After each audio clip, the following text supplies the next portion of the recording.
Good evening. And good evening to those of you that are here in person, and good evening to those that are online. We welcome you to our Nampa City Council meeting, and thank you for your interest in government. It's greatly appreciated. We value your presence and your opinion, so thank you for joining us this evening. We have a wonderful tradition, and that is that we open in prayer and the pledge, and I really appreciate Chris Iverson that he's a pastor of the local Seventh-day Adventist Church, and he's been such an amazing leader in our community. And Chris, thank you for opening us tonight and leading us in the pledge. Thank you. Thank you, Mayor. Thank you, councilmen, councilwomen, for the opportunity to be here and lead and invite God to be here this evening in our meeting. Father in heaven, Lord, this evening we thank you for another day of life.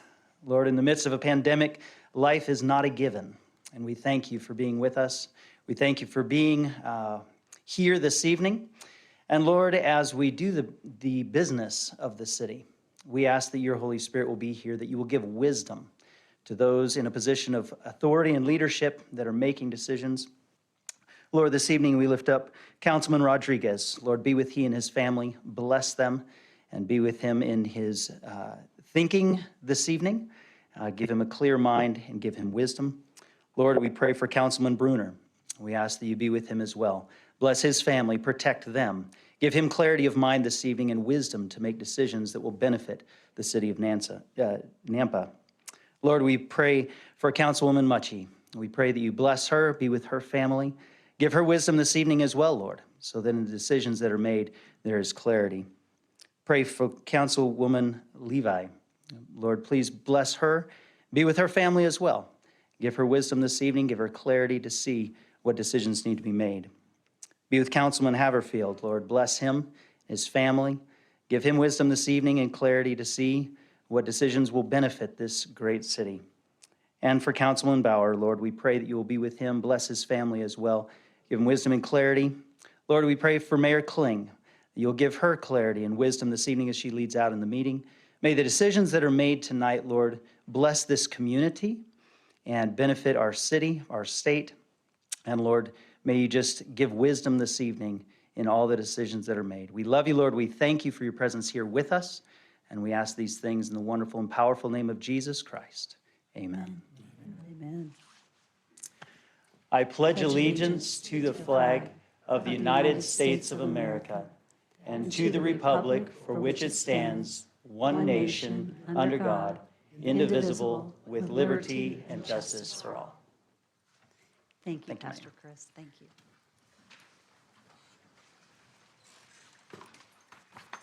So as we get started this evening, we're going to move into roll call, but we do have a new seating arrangement up here.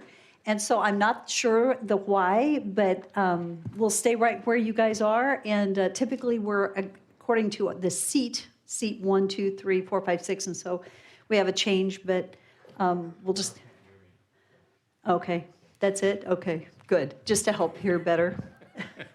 What was that? Thank you. Exactly. Thank you. Okay, so roll call. Rodriguez? Here. Bruner? Here. Mucci? Here. Bauer? Haverfield? Here. Levi? Present. Thank you. Okay, so I do not have any proposed amendments to the agenda other than an order.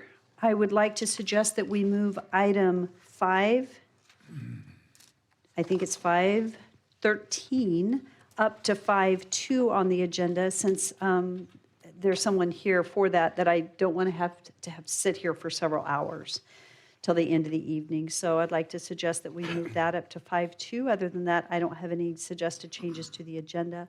Council, are you aware of any amendments to the agenda?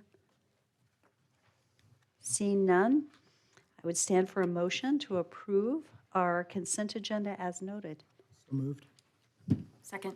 It's been moved and seconded. Mayor, just discussion, just to keep consistent, I think, over the years. There was one new liquor license, and normally with a new liquor license, I am usually vote no if it's family restaurant, but I did speak personally with the manager of Bob's Trolley today, and they do have a separate bar area. And she assured me, yeah, there may be some cocktails on occasion, but most of all, their business as far as hard liquor would be served in that bar area. So I will approve this consent agenda tonight. Thank you, Darrell. Our Councilman Bruner, thank you very much. Is there any other discussion? Seeing none, roll call. Rodriguez? Yes. Brunner? Yes. Bauer? Levi? Yes. Mucci? Yes. Haverfield? Yes. The next item on our agenda are our proclamations, and we have two proclamations this evening. The first one we're going to do has to do with Constitution Week, and I so appreciate our Daughters of the American Revolution. And I will read this, and then I would greatly appreciate your comments, and then I have the proclamation for you. So, whereas September 17th, 2021 marks the 234th anniversary of the drafting of the Constitution of the United States of America by the Constitutional Convention, and whereas it is fitting and proper to accord official recognition to this magnificent document and its memorable anniversary, and to the patriotic celebrations which will commemorate the occasion. And whereas Public Law 915 guarantees the issuing of a proclamation each year by the President of the United States of America designating September 17th through the 23rd as Constitution Week. Now therefore, I, Debbie Kling, Mayor of the City of Nampa, do hereby proclaim September 17th through the 23rd, 2021 to be Constitution Week in Nampa, Idaho. And we ask our citizens to reaffirm the ideals of the framers of the Constitution that they had in 1787 by vigilantly protecting the freedoms guaranteed to us through this guardian of our liberties. So thank you, Tracy Glatz, for joining us this evening. Thank you, Mayor Kling and council members. My name is Tracy Glatz, and I serve as the chapter regent of Idaho Chapter Daughters of the American Revolution during our historic 100th anniversary year in Nampa. Founded in 1890, DAR is a nonprofit, non-political, volunteer women's service organization dedicated to promoting patriotism, historical preservation, and education.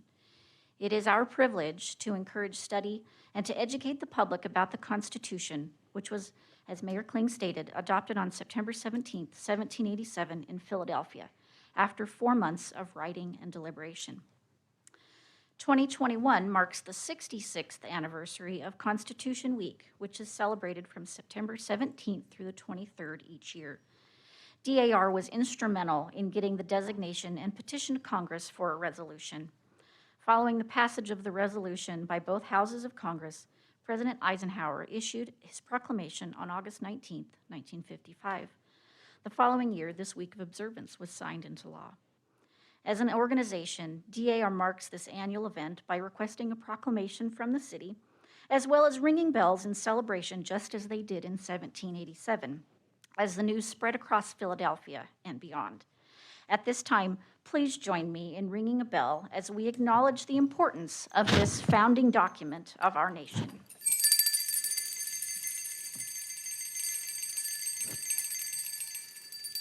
Thank you. Thank you. How many people are joining you this evening from the Daughters of the American Revolution? Ladies, stand. That is wonderful. Would you guys like to come forward and let's do a picture?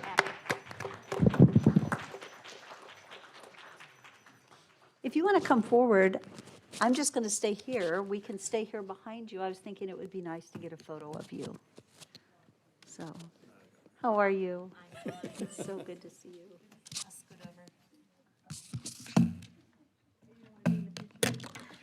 Council, you guys should be in the picture. Please stay and be part of the picture, if you would. Okay, and here is, there you go, the proclamation. So we can see your faces. Oh.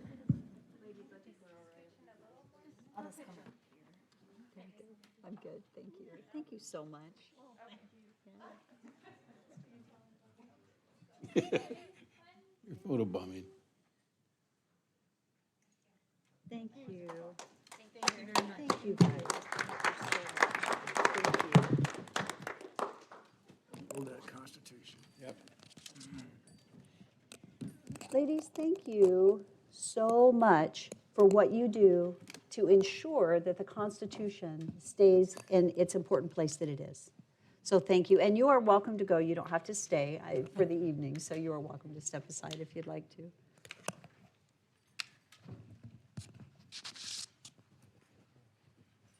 Mayor Kling, Yes. we also need to say hello to retired Councilman Steve Crenn back there. Hello, sir. I didn't, well, there you are. I didn't see you. Hello. Hollywood glasses. Thank you so much for being here and supporting this. Thank you. Take care, guys. Thank you so much. We have another proclamation this evening, and we have a couple of gentlemen here, I believe. There you are. Hi, Jose and Enrique. Thank you for joining us this evening. And you're welcome to come forward. I'll read this, and if you would like to make any comments, you would be more than welcome to.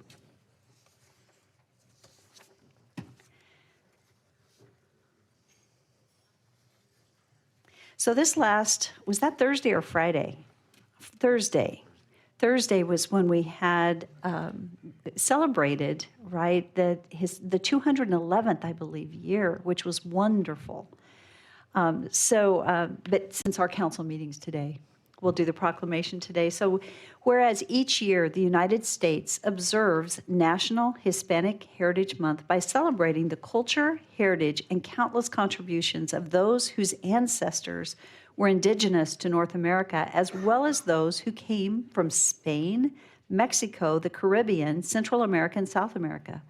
And whereas what began in 1968 as Hispanic Heritage Week under President Johnson was expanded by President Reagan in 1988 to cover a 30-day period starting September 15th and ending October 15th. And whereas the date of September 15th is significant because it is the anniversary of the independence for Latin America, the Latin American countries of Costa Rica, El Salvador, Guatemala, Honduras, Nicaragua, if I can talk. Additionally, Mexico and Chile celebrate their independence days on September 16th and 18th, respectively. And whereas this year's theme, Esperanza, I probably didn't say that the best, which is a celebration of Hispanic heritage and hope, encourages us to reflect on the legacy of the Hispanic people who have influenced our nation's history and serve today as leaders in all aspects of our national life, from the Supreme Court and halls of Congress to boardrooms and main streets all across the United States. And whereas we recognize and honor the many ways the Hispanics have enriched the fabric of our society, while also rededicating ourselves to address the lack of equal access to opportunity that still face many. And whereas the Hispanic population of the United States is now 62.1 million, constituting 18.7% of the total population. Specifically in Nampa, the Hispanic population is now 25,329, constituting approximately 25% of our total population, and represents a wide range of nationalities and backgrounds, which reflect the remarkable diversity of the American people. And whereas Hispanics continue their rich tradition of significant and diverse contributions to the cultural, educational, economic, and political vitality of Nampa, Idaho. Now, therefore, I, Debbie Kling, Mayor of the City of Nampa, Idaho, do on this 20th day of September 2021, hereby proclaim September 15th through October 15th, 2021, Hispanic Heritage Month.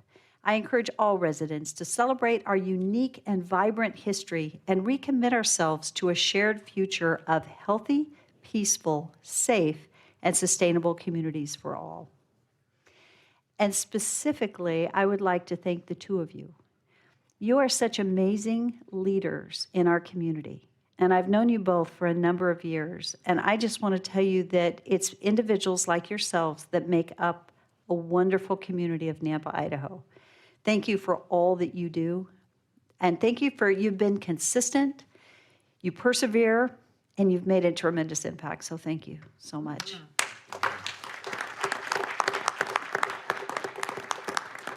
Just want to say thank you, Mayor and Council, for allowing us the opportunity and for reading the proclamation.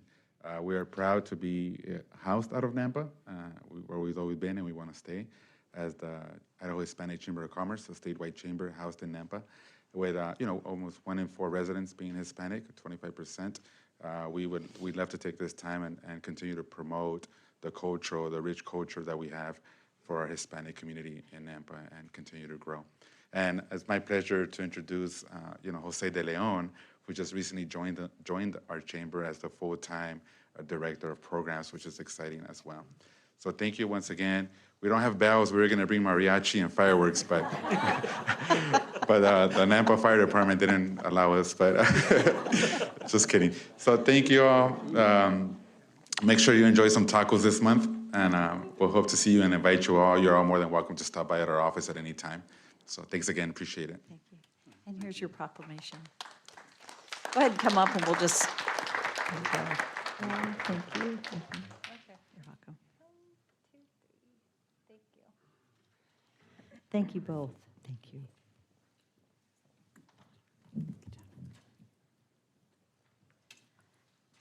So the next item on the agenda is the opportunity for residents wishing to speak on an agenda item or non-agenda item. And do we have anyone signed up this evening? Yes, I have a Nicole Ryan. Hi, and is this on an agenda or non-agenda item? Looks like non-agenda. Thank you. Come on forward, and you have 3 minutes, and go ahead and give us your name again and your address. My name is Nicole Perrine. Good My- idea, thank you. My name is Nicole Perrine. I'm a resident of the city of Nampa. I live at 9110 Owyhee Drive, Nampa, Idaho 83686. I'm an entrepreneur here in the city. I'm an author of children's chapter books, as well as I am in direct sales. I sell hair accessories. My husband has been a federal employee for the last 15 years for Homeland Security. I've spent the last 11 days with my jaw perpetually hanging open with the unconstitutional mandates that our nation has been placing upon our nation's businesses and upon federal employees. Unless you're in the post office or in Congress, I guess they get a free pass. I'm going to be as brief as I can. I know your time is important. Look at Australia and Canada. Look at what Boise is doing. Their farmers market just said that you can't go to the farmers market unless you pass a test, which you can't do if you've had COVID in the last 90 days. And you can't go to the farmers market if you don't have your vaccination. So there's an entire people group that have said no thank you to this. And instead, we're being told that we will lose our job. My husband is an exemplary employee. He's been late maybe 5 times in 15 years. He is dedicated to serving his country. And we have sat through months of not being paid for furlough and being expected to show up without getting paid. I want to know, what is the city of Nampa doing to protect their people's rights? I'm going to tell you right now, if we go the way that Boise is, and we have these unconstitutional mandates put on this city, I mean, that means limiting library access. Do we want to limit knowledge to a certain people group because they don't agree with my choice? I don't care if you worship the flying spaghetti monster, you have the right to do what you want. This is the last bit I have here. This was written by Thomas Jefferson. This is the original proof of this by the Library of Congress. We hold these truths to be sacred and undeniable. All men are created equal and independent, that from equal creation they derive rights inherent and inalienable, among which are the preservation of life, liberty, and the pursuit of happiness. Now, in the Bible, it tells us that where liberty is, the Holy Spirit is. So I ask you and I beg you, I don't care if you get the shot or don't get the shot, but please don't force us. And it is, you say it's a choice. Some people tell me it's a choice. It's not a choice when your way of life, 2/3 of our income is threatened. And now I worry, well, what if the farmer's market is shut down and I can't be there either? Where will I have an opportunity to do business? This is my family's culture that is being threatened. I have my reasons. Thank you for your time. I do appreciate it. Nicole, thank you so much for coming and for speaking up. We appreciate it. I don't know if you guys know, Nicole's a children's author. She has a series of great books, and thank you for sharing what you did. Typically, we don't provide response, but I will tell you, we did a resolution that stated that we were not mandating vaccines for city employees, and we encouraged other companies within our city to join. And you're right, it's not about whether someone does or doesn't. We all need to be safe. It's very important because COVID is a serious issue. Absolutely. However, from this council, you will not see a mandate coming regarding vaccines. As a whole, I will say that the city of Nampa will not ever mandate. The federal law is a whole different thing. I appreciate the fact that our governor is pushing back, and that's what he's currently working on. And so we'll have to face that, but I don't anticipate, and I'm sure you've reached out to your farmers market, there would never be a mandate coming from here. Just know that. Thank you very much for your time. Thank you. And the next person. Cheryl Higley. Good evening, Cheryl. Good evening. Thank you for joining us. And go ahead and, even though we know your name, go ahead and state your address. Okay. I'm Cheryl Higley at 12441 South Abbott Downing Way here in Nampa. Good evening, Madam Mayor and Council. I first want to say how much I appreciate all of you. I have observed you carefully deliberate during these meetings since January, and it's evident that you work extremely hard and desire to make wise decisions for our city. That is why I've come before you tonight to give you further insight as to why I had requested a reconsideration for the final decision on the June 14th, 2021 public hearing on Sterling Commons. The public hearing for this project is like a blemish on this body's record. I can honestly say that my neighbors walked away that night feeling quite dejected, not only because of the decision that was made, but because of the faulty process. During the last meeting, I was not allowed to speak on this topic, but tonight I want to address the following issues that are of great concern to us. Number one, lack of transparency. Even though a public hearing was held, since the City Council made material changes, nobody knew what the outcome was, not the council or the public or even the developer. The eventual decision of the developer to pursue the project was not disclosed to the public. Therefore, the public did not know that revised plans were eventually submitted by the developer, and the public had no opportunity to comment on them. Number two, improper procedures. Material changes were made to the proposed project without further public notice or hearing as required by Idaho Statute 67-6509B. The statute does not define a metric for material. However, in the accounting world, a change greater than 5% is usually considered material. I would submit that the number of units being reduced from 53 to 42 and resulting in a decrease of 21% would certainly be considered material. Further proof is that the City Council itself expressed doubt of whether the change would be agreeable to the developer, as it might not pencil out to be profitable for him. Number three, inconsistent policies. When material changes were made to the Spyglass Ridge subdivision and the developer provided the revised plat map and details on the same day as the City Council public hearing, the public hearing was prudently continued due to the short notice. This delay may have taken more time, but it resulted in a more satisfying conclusion to the public hearing for all involved. Would not a similar continuation have been warranted for Sterling Commons so that the developer could present a revised map and project details to the council and to the public so that they might comment on them? The second one, although two very similar townhome proposals located only half a mile apart, Sterling Commons was approved by a 4-2 City Council vote, while Stevens Place was denied unanimously. This inconsistency leads to confusion for the applicant, the planning staff and commission, and the public as to which projects the City Council will find acceptable and will approve, causing frustration and a waste of time, energy, and effort, as well as money. I know we can request a judicial review, but I've never been one to try and resolve problems via the courts.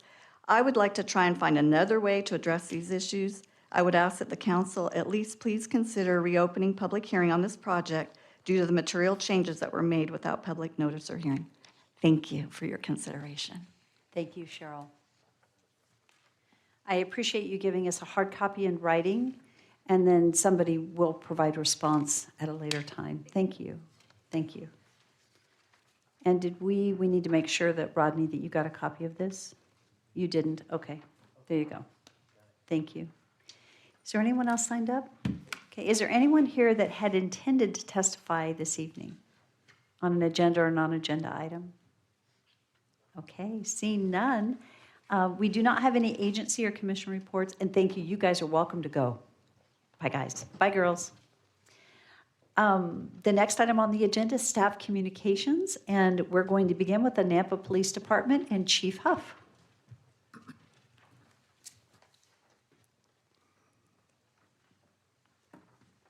Hello. Good evening. So I've just got two things I want to discuss tonight. I brought Christine Cannon and Chad Shepard, if you guys want to come forward here. A couple things that have been going on at the police department. A couple weeks ago, we're going to talk about our crime lab first. I got notified by the Idaho State Police that Nampa Police Department had obtained accreditation through the state of Idaho. Didn't really think a whole lot about that till I started reading down through the letter, and the director for the state crime labs in Idaho said, we're the first actual police department to obtain this accreditation. He said it took several years of Christine's hard work and her employees to get this accomplished, and I was mentioning it to the mayor the other night, or the other day at our one-on-one meeting, and thought it'd be a good chance for Christine to come forward, basically share the accomplishments, share what it's all about, and answer any questions you guys might have. And then when she's done, I would like to talk to you for just a few minutes about some promotions that we just made at the police department. So, Christine? Hello, Mayor, council members. I started this process about 2 years ago. In 2009, a research paper was published, and that research paper was looking into forensic sciences, and it was not friendly to forensic sciences. And one of the findings of that paper was the lack of standardization, accreditation, and certification of forensic science practitioners. So in an effort to head off those possibly coming down from the federal government regulations and mandates, I began the process of seeking accreditation.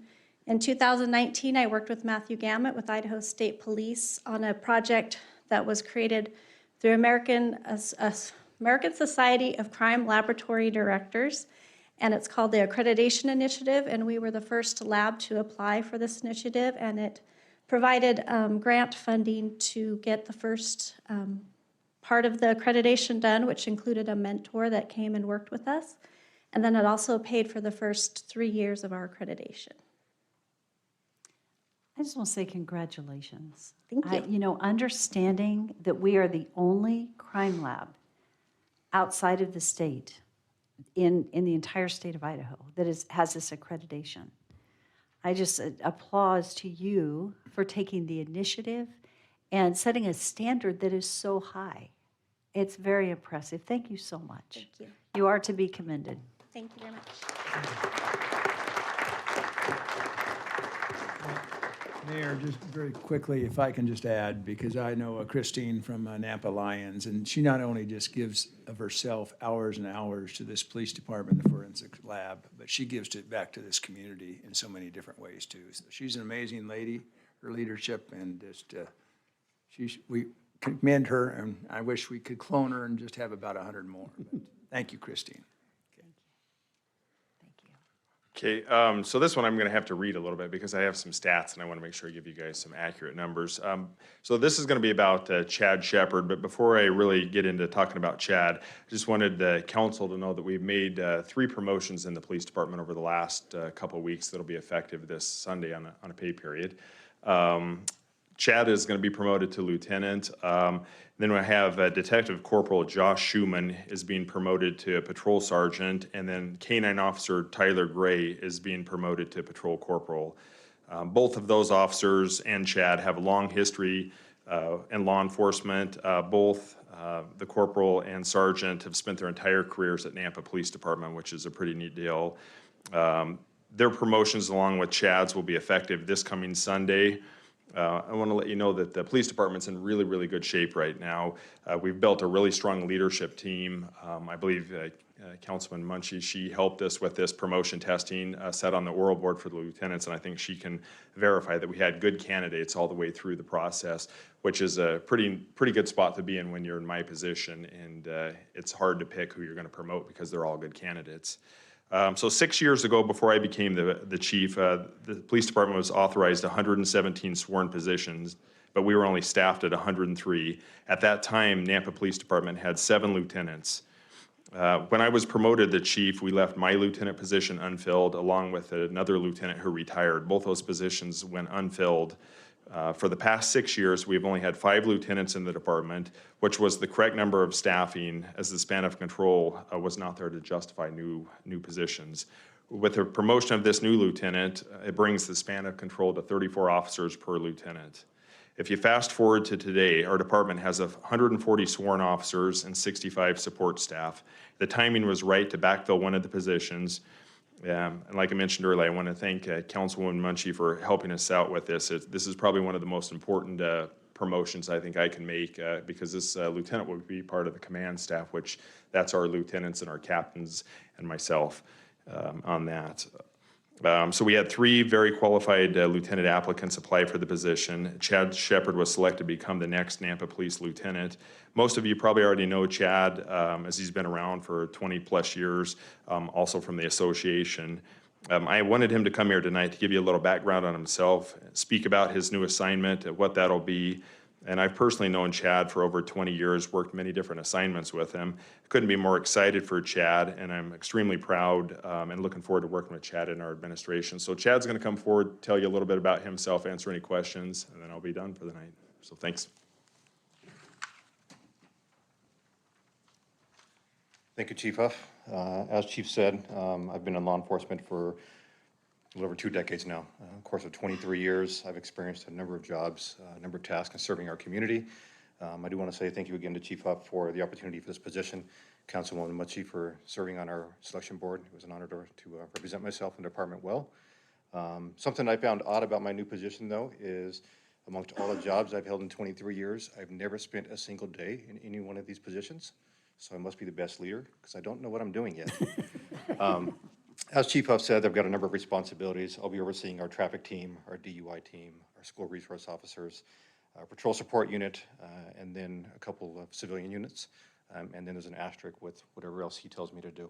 So again, I just appreciate the opportunity, Chief, to serve our community in this capacity. I look forward to working with the City Council and leading our community. Thank you. Mayor, I have just a quick question. Does this mean that you can no longer chair the association? I am I currently sent out an email to the body telling them I'm in charge until the 25th. He is a tough negotiator, so my guess is he's been mentoring somebody. If anyone else. hasn't had the opportunity to watch the negotiations hearings, Councilman Bruner and I have had some back and forth, which was very, very fun. Congratulations. All right, thank you. Congratulations, and thank you for your service. Mayor Kling. Thank you. Yes. Lieutenant Shepard, congratulations. Thank you, ma'am. The candidates were remarkable, all of them. I asked each of them, I added a question about what was something they wished the community or leaders knew. And Lieutenant Shepard said how hard it is to do the job and how important mental health is. And I want you to know that we heard that. Thank you. And I'll be looking for ways to try to partner to help better support that because the visible injuries are different than the invisible. You guys carry a lot more invisible than visible.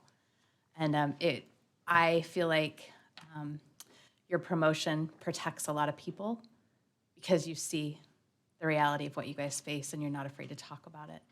So thank you for your service. Thank you for your dedication and congratulations. Thank you, ma'am. I appreciate it. Mayor Kling? Not yet, Chad. Sorry. I want you to thank me for everything you know in law enforcement because I was your mentor, right? Absolutely. Absolutely. Wasn't a day to go by I didn't think about you. That's right on. No, the other day I've had the honor of working with Chad over the Nampa Police Department, and thank you, sir, for what you've done and how you handled yourself in our community. Last, at the Boys and Girls Club, there was a golf tournament, and my team was behind Chad's team. And I'll tell you what, being difficult as it is going to work the way we do, or they do now, the law enforcement, and then going home after what they've seen and almost the ugliness sometimes that they do and then the happiness that they resolve is it was good to see these guys laugh. It was good to see them pal around and carry on. And of course they laughed at me because I missed the ball, sure. And, but thank you. That was just so cool to see these guys out there having a great time, because I know the minute they put that uniform on, it changes. So God bless you and your staff and your crew, and so have a good day, sir. Thank you, Councilman. On that note, I will share something with you that happened on the golf course. The officers I was with that day were all on the association board and are good friends of mine and good servants to the community. But when we talk about mental health and we talk about the service to the community, things are changing for us. We were asked by one of the sponsors at a T what we did for a living, and all four of us paused. It's an awkward position these days to say that I am a police officer. It's not always accepted or respected anymore. So I appreciate the words. We will continue to do our job. And thank you. Mayor, I think you'll always be respected, at least by leadership. I know by the mayor and in the citizens of Nampa. So that will never stop. We do recognize we are fortunate to live and work here. Yes, we do. And we're so proud of you guys. So proud of you guys. I tell you, Chief Huff keeps me apprised of the different incidences, and I'm always so proud of the work that is done and how you resolve situations. It's very impressive. And so, boy, I hope you can hold your head high here. Thank you, ma'am. Yes, thank you for your work. Yes.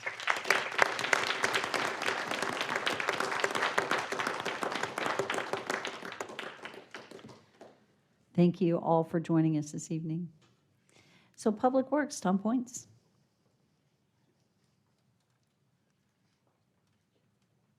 Joe, you're leaving and he's going to stay, right? Next week. Oh.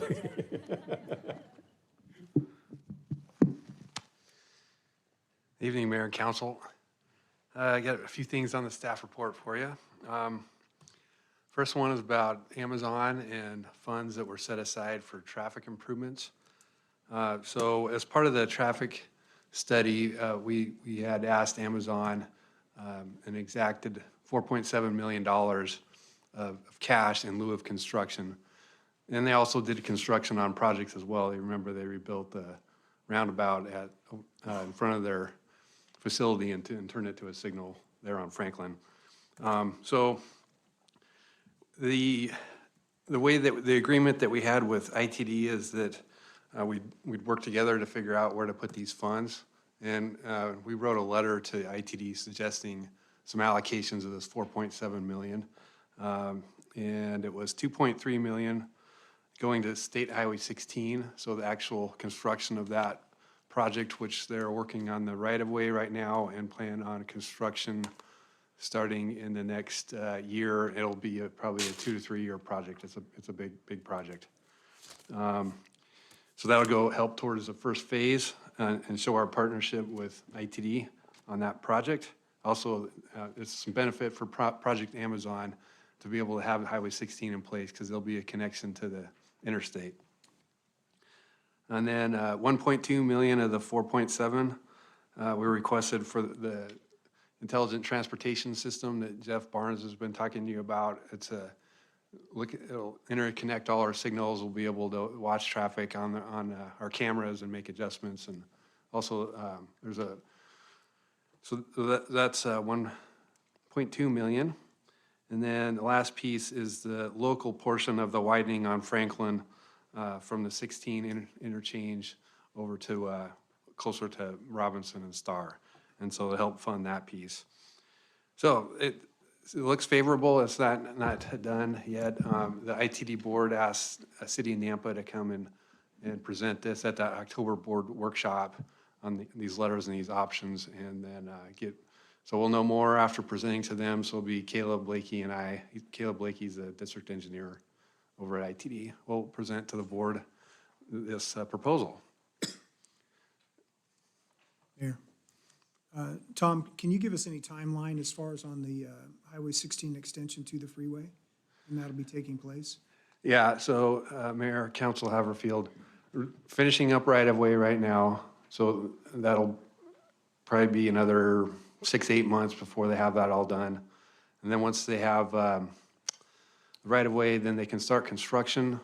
And it's a big project. I anticipate about 3 years of construction.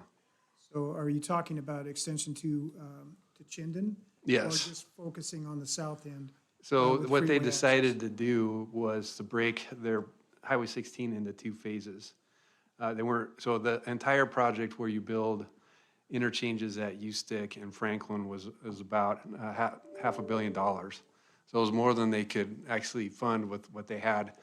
So they figured if they build at-grade intersections at all of the crossings to start with, they could build the whole extension from 16 to US 20 as phase one. And then phase two, as funding comes in, they'll come back and build the interchanges. So the freeway access will happen second. It won't be the primary focus to begin with. The freeway access will be part of phase one. Is that a westbound access, or will it be an eastbound off-ramp as well? So there won't be, there'll be east and westbound, but no going to the north, but not a southbound connection. The southbound connection is not funded at this time. So timeline, do you have any guess you can share with us? For the southbound connection? Yeah, as far as for So- freeway access for Amazon. Yeah, so we're working on, we got two different environmental studies going at the same time for some major road work. One of them, and they're called PELs, environmental linkages. And one of them, if you recall, was getting the trucks out of downtown State Highway 45.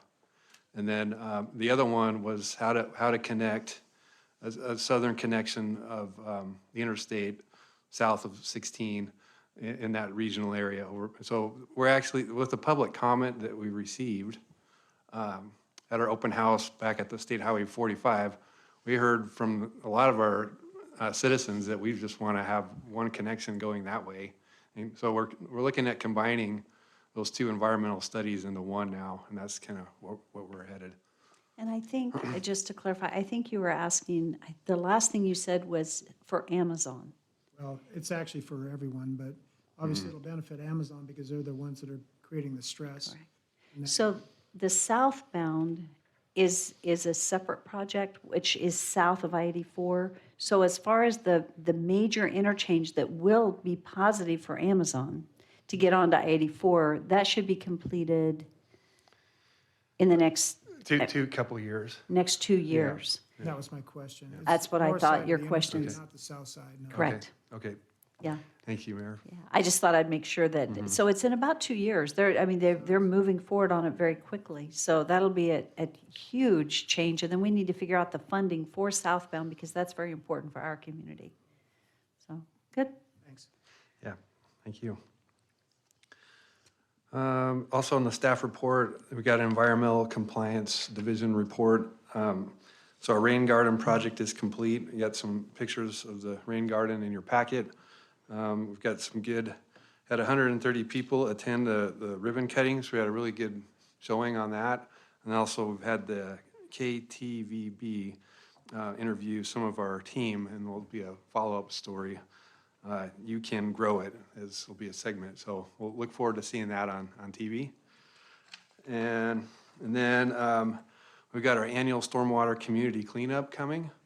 And so that is on September 25th from 9 to noon at the Liberty Park. So we already have 80 volunteers signed up for that. We'll be placing some decals on some storm drains, and then also doing a cleanup on Wilson Drain. And then I want to thank our sponsors too. We have Flying M and Walmart providing some food and beverage for that event. Design Review Committee. So we've got another meeting coming up at 7 a.m. on Thursday, September 23rd. And so we just want to thank the Design Review Committee for everything they've done for us. They've been instrumental in helping us design the wastewater plant. Some of the things that they've helped out with is our wastewater capacity policy, planning the flow loads into the future, delivery methods, contingency budget and risk management, value engineering, design optimization. So we have another meeting coming up, and so it will be on Teams, and we did put in the packet if there's somebody from the public that'd like to attend that, then they can sign in on Teams and participate in that meeting. And then our wastewater upgrade. So we've got our 2-page report in here. Our digester is moving along, got the walls up. And then probably the big news is we'll be back in November to talk to City Council about the progressive design build portion of the project, which is the large one. And then we'll have a discussion and decision on the guaranteed maximum price. So we'll have Nate come up and I'll help out with that presentation. And that'll also be a discussion point at the Design Review Committee on Thursday. Any questions for me? Great report, Tom. You Okay. do amazing work. Thank you. Thank you. Very much. Thank you. Mayor, just a quick question. I take it since it's not on the agenda, there's no mayor or council comments tonight, There are is that not. correct? And I'm sorry, I sent an email late on that, so you probably Right. haven't I had can, an I mean, I can opportunity. talk to you after. whatever. Okay, thank you. So our next staff communication is Finance, Doug Racine, and this is to just provide you an update on who our city provider for city collections will be. And this will be our staff report, and then we're going to get through 2 agenda items before public hearings so that you can go home. Mayor, City Council, just wanted to give you an update. In, I believe that the end of July, middle of August, our former collections processor retired, closed their doors, so we needed to find a new one. And at the same time, I wanted to look and see what all of our collection practices were across the city. So just here's a report of how I went about finding a new server, a new processor, and then the practices across the city. So this was kind of an informal practice. We solicited bids from 3 different collection agencies, but we don't actually pay any of them from our own pocket, so it's not a budgetary item. They earn their fees from the amounts they collect from the individuals. But given the circumstances of the economy, those who are impacted by COVID, I wanted to give everybody an update on our collection practices and how we selected the new agency. So we looked at the amount of percentage collected from the check, the amount of time, and then any extra fees they would charge. And after looking at 3 individuals, we came down to Bonneville Collections, which had the lowest percentage of collection at 20%. Our prior collections agency was at 25%, so this one is a little lower. One of the individuals who worked at the prior collection agency works at Bonneville, so she's familiar with the city.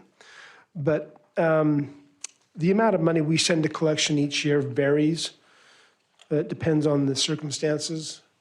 I think the amount of bad debts that we incurred last year was right in the neighborhood of $40,000 to $50,000 of what fees the collection agency probably received in the process of their work. And as we look at the city operations, there are multiple departments in the city that collect. The clerks have some small collections, the airport, code enforcement, the Nampa Rec Center. Each of those have a loose policy, and I'm going to be reworking. I found very non-standardized policies. This isn't bad, we're talking small dollars here, but some would wait a month, some would wait 2 months. Parking, code enforcement, they wait 60 days, then they send a letter, then they send a second letter. At that point, the bill is actually 4 months past due when they send their collection process. And some will wait 30 days and send out a collection notice. We're talking small dollars, but the biggest one is actually the utility billing. So I wanted to give you a brief description of the process for sending collections out to utility billing. The final bill is sent after an account is closed. It's important here to note, no collections are taking place on an open active account. So if somebody has an open account, even if they're struggling to pay their bill, we do not send them to collections. It's only after they have closed the account, they've moved out of their location, that we will wait 7 to 10 days and send them a bill. And 30 days after that, we will send the collection letter, and then we'll have we'll send our own letter to collect. And 30 days after that, we will send it to collection. So it's probably about anywhere from 60 to 70 days before we actually send a closed account out to collections. And anything under $25, we just absorb and write off. We only send values over $25 out for collection from the utility billing. And I wanted to make that very clear, so, we're not trying to, keep our budgets on the backs of the citizens, because that's not the intent. We have had very good success last year with sending people to the various COVID support systems. We have ARPA monies we can use again this year for those who have challenges, but collections only go on the accounts that are closed. So the agreement has been reviewed by, it's a very small, short one-page agreement. It's been reviewed by legal and we made a couple of small changes, but it doesn't rise to the threshold of an action item. It's fairly small, but I did want to give you all a staff update about how the city goes about its collections. So over the next couple of months, I'm going to work with the departments to create a standardized collection policy so we're all playing to the same tune. And it should, it won't change much, but it'll at least make us all working in the same fashion and applying the same set of standards across the city. With that, I'll stand for any questions. Any questions? Doug, thank you very much. Thank you. Appreciate it. Okay, so we have that concludes our staff communications. We have 2 agenda items we need to get through before we go into public hearing. The first one is our new business action item. Before we go into that, Christine Wendelsdorf is here, and I just want you to meet her, just to see her. And I just want to thank you. She is the Canyon County Emergency Manager. So am I getting your title correct? Yes, that's correct. Okay, and Christine has worked very faithfully over the last 18 months in that capacity. And needless to say, it's not been a slow time. It's been a very busy time. That is correct. Yes. It's been very busy. Yeah, so I just wanted to acknowledge you're here and thank you so much. And she's here related to our action item, which is authorize the mayor to sign a resolution for the adoption of the Canyon County Hazard Mitigation Plan. This has been reviewed by legal, and it's just requiring council approval to sign. Second. Been moved and seconded? Question, Mayor. Yes. Does this dovetail in with the mitigation or the hazardous plan that we were given about a year ago as far as for response? A little different than that because this is just specific between the city, but yes, and yes, it is. I mean, they're different, but yes, they do flow together. Let's put it that way. They are Yes. different. The city of Nampa has agreed to adopt the Canyon County All Hazard Mitigation Plan. And what that does is that allows the city of Nampa to go ahead and access FEMA dollars for different projects that they may have, whether it's water, sewer projects. And it basically allows the city to go ahead and adopt those access those FEMA dollars without having to go through the county to do it. So anybody who adopts the plan within Canyon County, they will go ahead and they can just go ahead and access the dollars directly as opposed to having to contact myself to have the county manage those dollars for them for their projects. So I'm just more, I guess, asking about the notification network that we have already in our documents. Right, Is that which gonna is change? different. No, it would not change. And which is the difference. This is really about accessing those dollars. And the MOU gives us that opportunity to access the dollars. It does not direct our internal city emergency plan. That it doesn't impact that piece of it. So with the switch to the rural fire district, is Chief Carpenter still our primary point of contact? The primary point of contact will adjust, and Ed Hewitt is currently updating our plan, and we'll be getting it back to everyone. It depends on what the emergency is. If it's something like an earthquake or an explosion somewhere, that's going to be police is going to be at the head. When it's been a pandemic, the ideal person was Chief Carpenter. And so, but if we were under a different type of an emergency, it would be police. It would be coming out of Chief Huff's I was just wondering organization. if Jean would be the next point of contact, so. No. Just some, she didn't have to think too long on that one. Mayor Kling. Yes. So would Canyon County be authorizing the federal funds to Nampa, or will Nampa request them from you? and then you have a committee that goes from there? Is that how it works? No, so if you do sign the adoption letter, NAMPA can go ahead and request those directly. It's when, if you were not to sign the adoption letter to partake in the plan, then you would have to contact myself, and then the county would have to agree to manage those, or that manage the funding for that project for you. I see. And you say the county, you're talking about the commissioners? Correct. Okay. Yes. So it's an Yes. easy process then? Well, It this is. allows us to not have to go through that process, Right. for us to Right. be able to work. Yeah, okay. And, Thank you. yeah, independently or collaborative. Right, because yeah, if the county yes. is busy with something else per se, and they're not able to go ahead and manage that funding for you, then, then you may not be able to get that project done. We can go ahead and do that with your Yes, oversight? once you sign the Yes. letter adopting the plan, then yes, you can go Yes. ahead and do Okay. that. Thank you. Thank you. Yeah, any other questions? Call for the vote?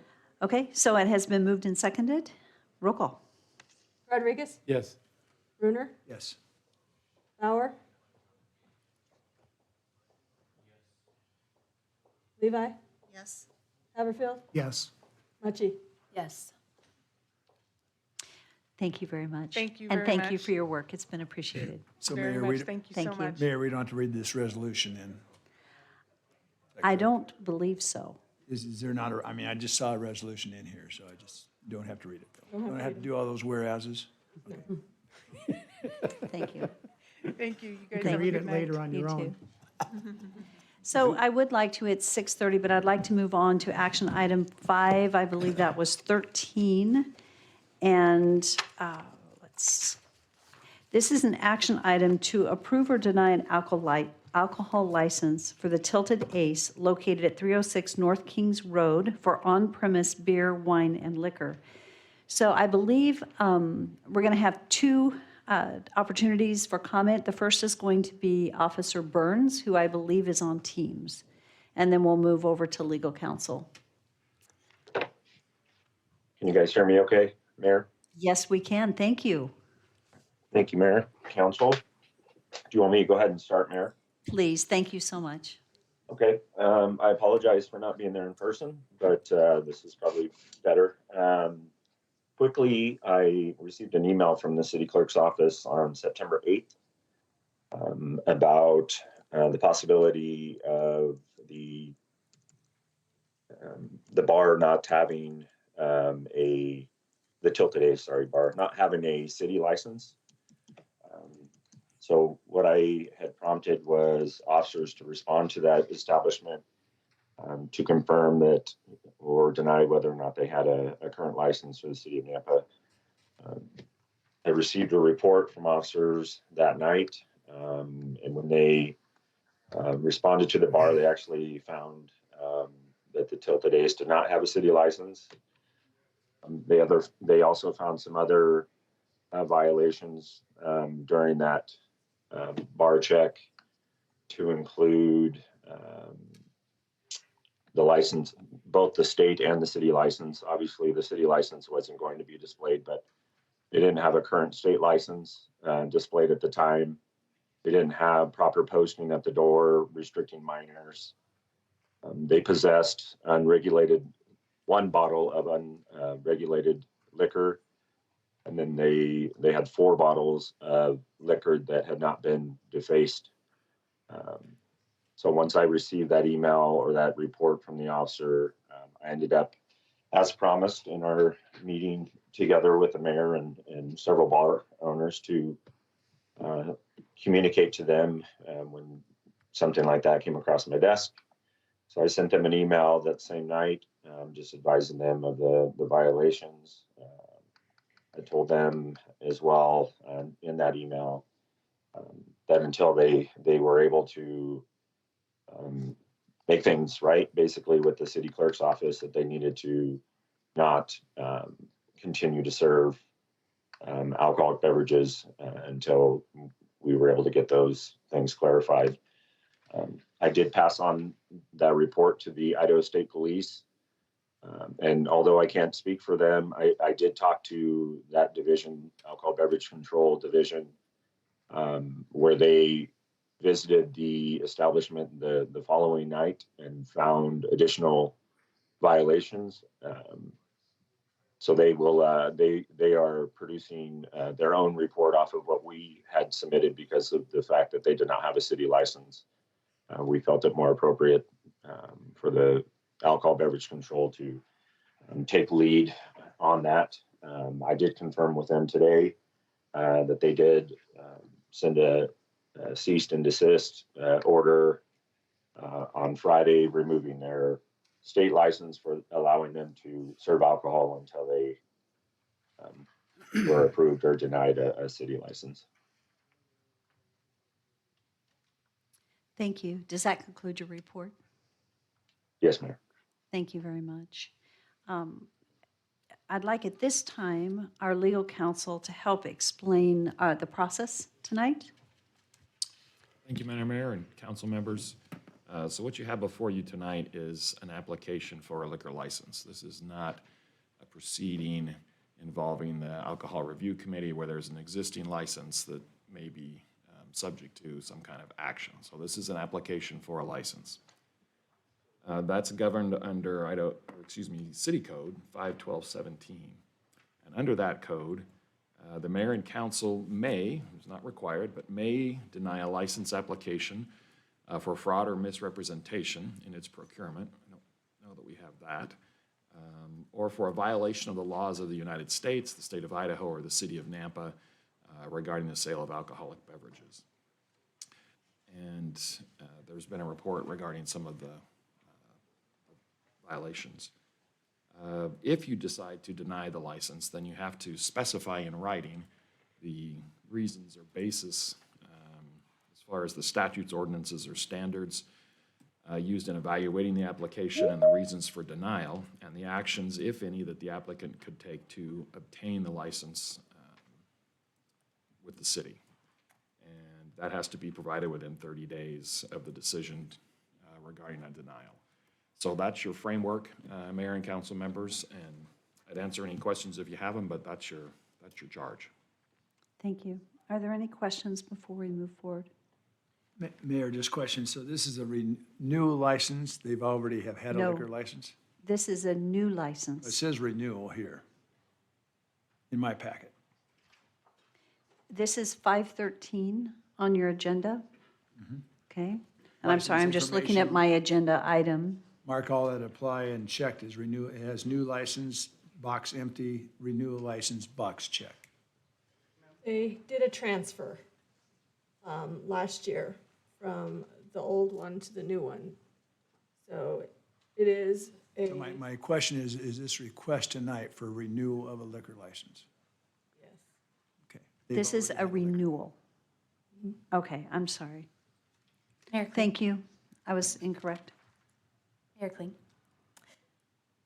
Yes. Todd, is this sort of a grandfathered type of situation where it said it had been there before, when you read in our packet, that permits had dated back to 1991 and had been allowed to continue based on historical records? Madam Mayor and Councilmember Mucci, I'm not aware of simply a historic right to continue to utilize the license. They have to meet the criteria that the license, sounds like it's a renewal. They had a previous license, but that license had expired. And they were apparently operating without a current license. And that current license is required for them to operate. So Mayor, follow up if I may. Todd, so if we deny this renewal for the license, and my understanding from what you said, they have 30 days, but we need to give them what type of remedies they need to put in place in those 30 days? Specify that, is that correct, or did I hear you incorrectly? Madam Mayor and Councilmember Brunner, slightly incorrectly. We have to issue a written decision within 30 days. That doesn't relate to them. But in your written decision, you have to state the basis for the denial, the statutes, ordinances, or standards used to evaluate the application and the reasons for the denial. and what action, if any, the applicant could take to obtain a license. Okay, so Todd, we do not need to specify what those would be during our vote tonight? You need to state, Madam Mayor and Councilmember Brunner, you need to state your reasons if you're denying the application. Okay. You don't need to if you're approving, but if you're denying, you need to state the reasons. Okay. Are we done with the, okay, I'm Yes, making we the are. motion to deny this renewal for the reasons of the violations that were stated in the report.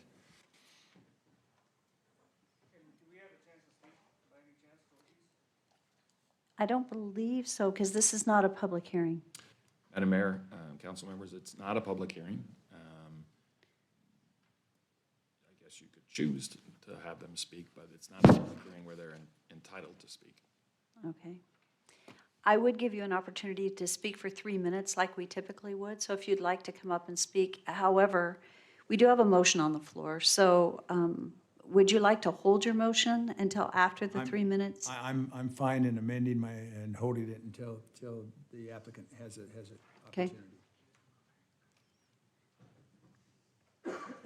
So go ahead as you come forward and state your name and address, and then, Adam Alvarez, 306 North Kings Road is the business, 330 Fay Lane, Nampa, Idaho is our house, where we live. would you say that again as you stand at the mic so that we can record it? So- 330 Fay Lane, Nampa, Idaho. Okay, and your first name again? Adam Alvarez. Adam Alvarez, thank you. Okay, due to Jamie Burns, like I said, when we came here for the city council meeting, or with your meeting and all that stuff like that, we did get the opportunity to provide transparency across the board. He said that as long as we had talked to him or whatever like that before any motions or any violations were given, we would be given a chance to talk to him. We reached out through email to please give us a call so we can talk to him, stuff like that.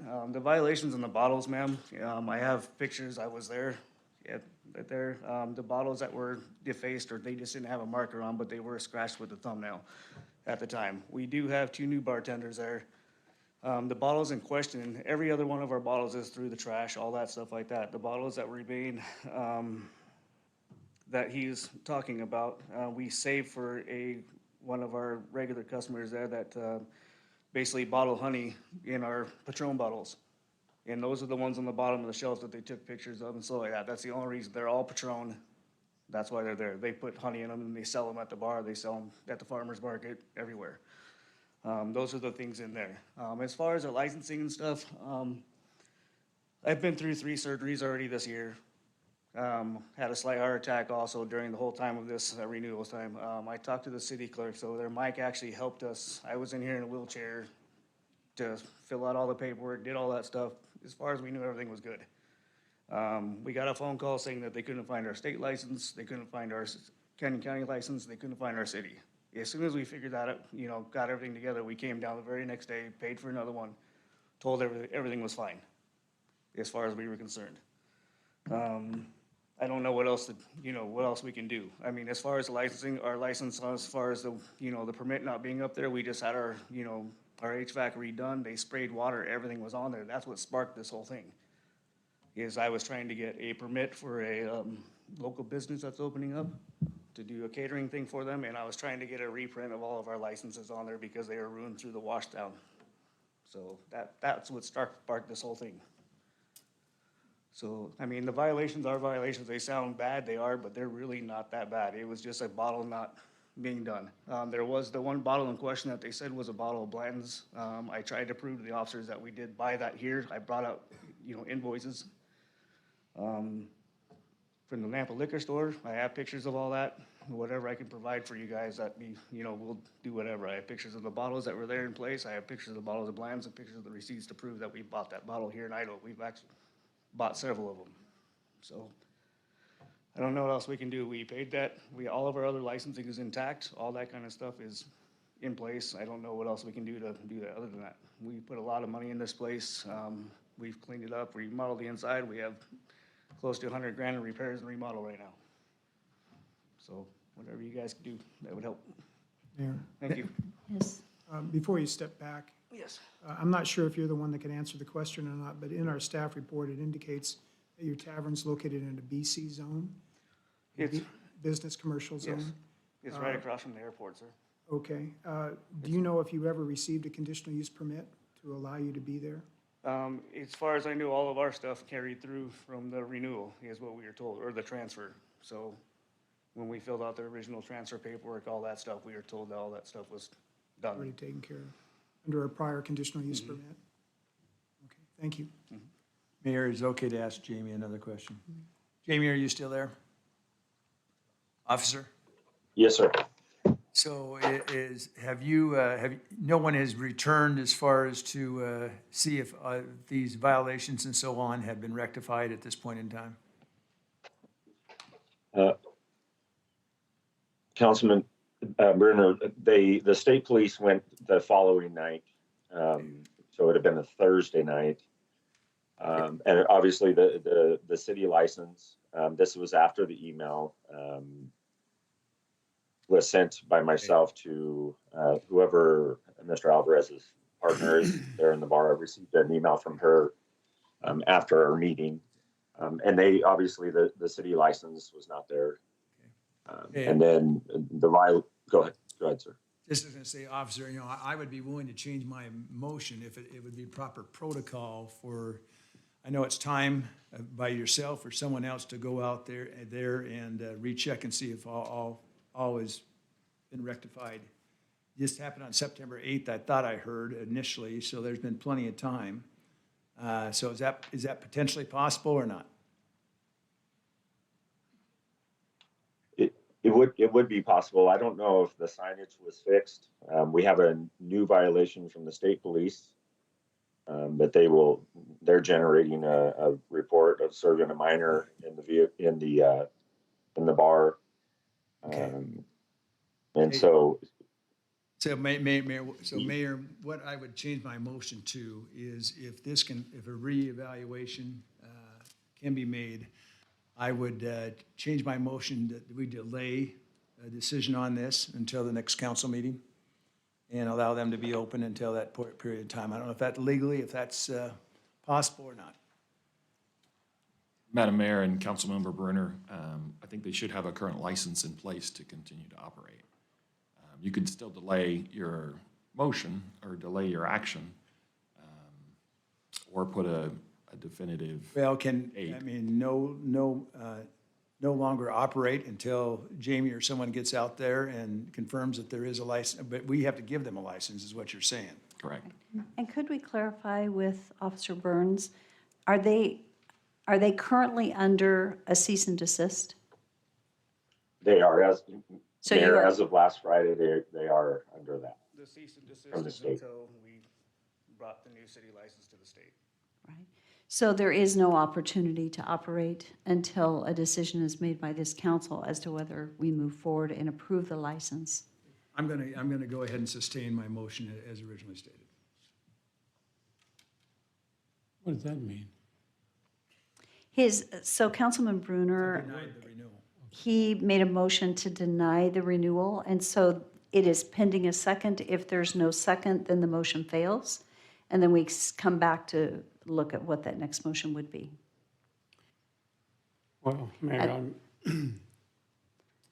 At this time, I'm not seeing a second to the motion. So we'll pause at this, and then at this time, we could go back to council Motion discussion. fails for lack of a second. For lack of a I have second. a question for staff then. Okay. You can go ahead and sit down if you'd like. And I'm not sure, Deborah, if you can answer the question or not. Has a state liquor license been issued to them? Yes. Okay, so they do have a state liquor license. One thing they're lacking is the Napa City liquor license, which. So my only question for you, and maybe you can't answer it, might have to be Christie or someone else. With the conditional use requirement for a BC zone, is it transferable from owner to owner? Is that normal? We sent a request to see if they need a CUP, and we got a letter back saying that due to the historic, that they didn't require one, so. So they weren't held to that standard then? All right, thank you. Is that correct? Thank you, Rodney. Mayor, that's correct. As long as the business doesn't change from a bar to something else, some other use, then that continues with that property. Thank you. Mayor, Rodney, so is a liquor license transferable then as well? Liquor license is not transferable, it's associated with the business owner. So can you, can we get an explanation, is, maybe he needs to come back up again, did he purchase a liquor license, or did, how was that transferred then? Go ahead and come forward. Thank you. Sorry. I feel you. There is a transfer of license on all the applications. You can transfer from state, you can transfer from county. That's what we did in the first place. Everything that we did now, like I said, was renewal. Mike, the clerk, has been helping us out since the day of transfer. Since last year, he helped us get all the paperwork done. He's gotten everything on that, as far as that goes. So the city Like I said, we license- were under the assumption, like I said, and we were under the assumption that everything was good. Everything was fine. Nampa PD has been in our establishment several times throughout the year, throughout this last few months, throughout everything. I would like to think that if everything wasn't in place, that would be cited or violated, at the times that they've been in there. So do you keep track of your liquor sales? Do you exceed 40%? No. Okay, so you don't. It stated that in the report, so I had to ask that question. Yeah, So you don't sell any food product, you No, just sir. sell, beer, alcohol? Like I said, basically, we do sell nachos and pizzas, just basic bar food. We don't have like a kitchen or nothing like that. We are in the phases, we were trying to do that this year to put a kitchen in and then re-license the place and redo all that stuff, but due to COVID and everything else like that, everything that we've been doing right now, we've just been paying cash as we go, just so we can stay afloat and stay alive. I mean, business is way down, everything's down since this all started, so. Thank you for your explanation then. All right. Mayor Kling? Yes. I think this is for Lieutenant Burns. So Lieutenant Burns, even if they have a license renewal tonight, they still have a pending violation? Is that my understanding for serving a minor? Yes, ma'am, that is correct. And From the that's- Idaho State Police, alcohol beverage control. Okay. And then I believe the violations that we found as well, that'll be part of that report as well. Mayor Kling, so can we make a motion? I would like to make a motion. Yes, you may. Oh, okay, good. Yes. It's just been, okay, well, I'll make a motion to approve this renewal based on the information that we received. And as long as they take care of all these issues, depending on what the state does, has no bearing on this board. So that's my motion. Second. It's been moved and seconded. Is there any further discussion? Seeing none, roll call. Brunner? No. Mucci? Yes. Haverfield? Yes. Levi? Yes. Bauer? Yes. Rodriguez? Yes. So with that, actually, you're very fortunate tonight. And I think we did have a meeting. I met with a number of the bar owners, and I so appreciated Jamie Burns' presence. And we had Rocky from Idaho State Police here to talk about what standards, what our expectations are. And so you're very well aware of them. So I think you know it is very serious to comply. And as we've talked about, the goal is to save lives, that we don't have people leaving a location, no underage serving, and that we don't want people driving under the influence with lives lost. So anyway, so you know exactly what you need to do. Perfect. And Mayor, even though Thank you. I voted no, I wish you well. No, nothing against you Yes. personally, okay? Yeah. Okay. Thank you. Don't serve any pilots flying away either. Yeah. Okay. At this time, we're going to move into public hearings. For those of you waiting, I do apologize because we are very late getting started. But our first public hearing is item 6.1. This is an action item. This is annexation and zoning to RS8, which is single-family residential zoning district, to connect to city utilities and construct a single-family home. And they're requesting a variance of City Nampa Code 810-8-6, requiring a 22-foot of roadway frontage at 0 Madison. For Matthew Richardson. Is our applicant here this evening? Thank you. Go ahead and come forward. I think you probably know, but I'll state your name and your address. Thank you. My name's Matthew Richardson, address 18258 Madison Road, currently. You grew up.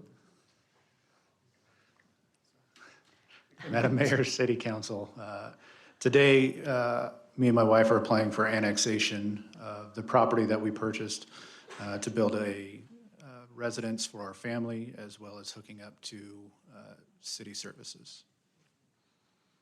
Wonderful. Would you like to explain any more about what you're wanting to accomplish there? The residents, you can see there, part of the property's already been annexed into the city, the back yellow portion. It was already annexed years ago. We purchased a property from my father-in-law, and the redlined area is what we're looking to annex in. We have a letter from Pioneer Irrigation allowing us to access the property by their entrance to the canal or their ingress to the canal. As long as we don't block their canal bank, then they've allowed us access. We do have that in writing, signed by my father-in-law, because he owned the property at the time, and Pioneer Irrigation. Great. So. Thank you. Council, do you have any questions for the applicant at this time? Okay, so as we go through this process, you will have an opportunity to come back and answer any questions that we have before we close public hearing. Yes, ma'am. Thank you, Mayor. Thank you, Matthew.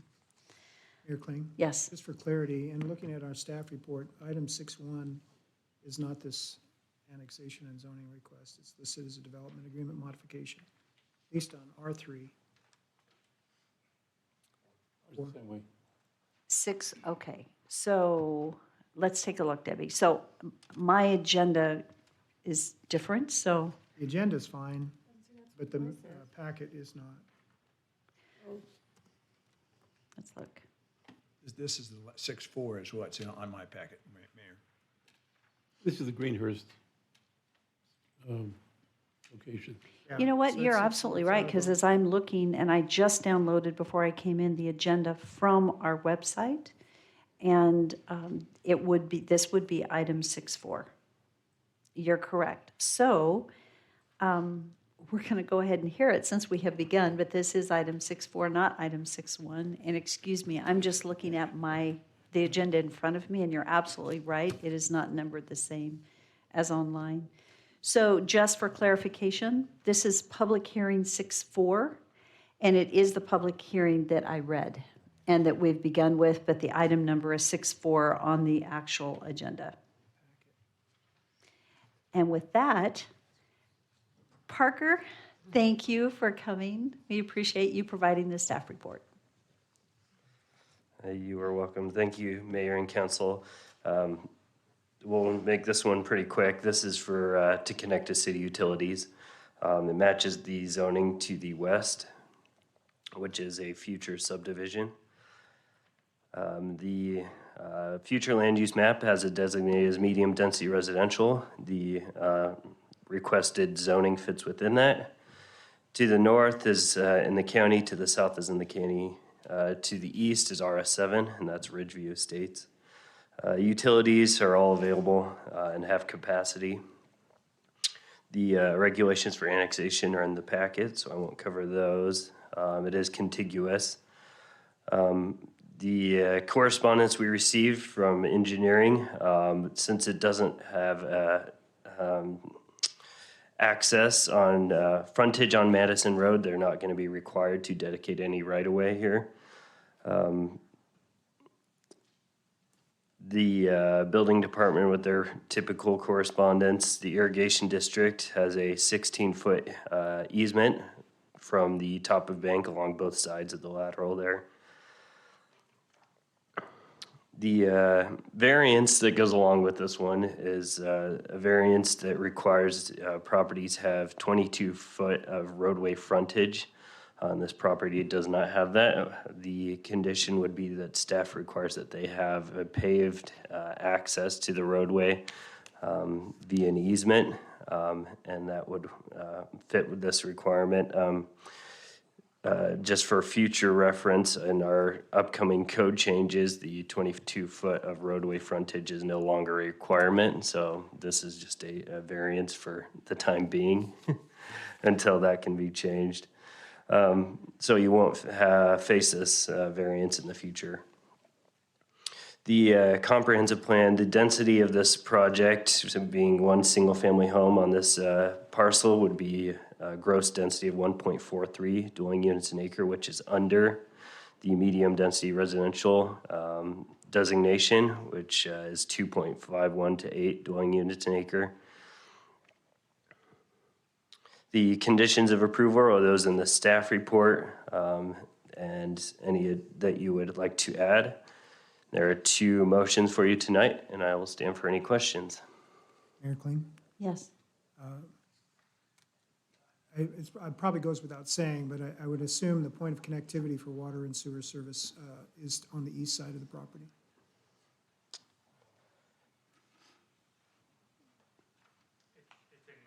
It's in Madison. Okay, so it's the portion of the property that is contiguous to the city limits. Right. Thank you. Are there any further questions for Parker at this time?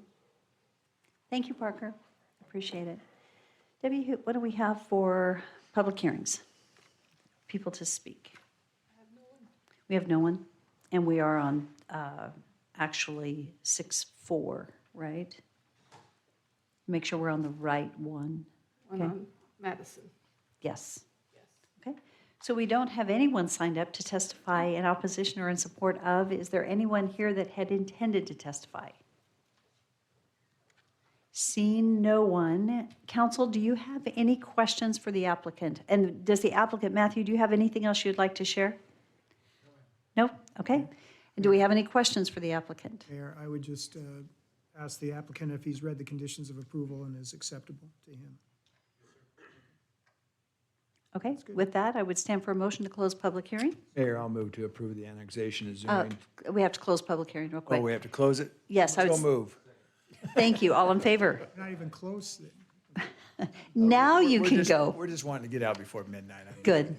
Now you can. Councilman Brunner, you're welcome to make your motion. Okay, I move to approve the annexation of zoning to RS 8.5, a single-family residential, 8,500 square feet zoning district to connect to city utilities and construct a single-family home. Second. It's been moved and seconded. Is there any discussion? Seeing none, roll call. Mucci? Yes.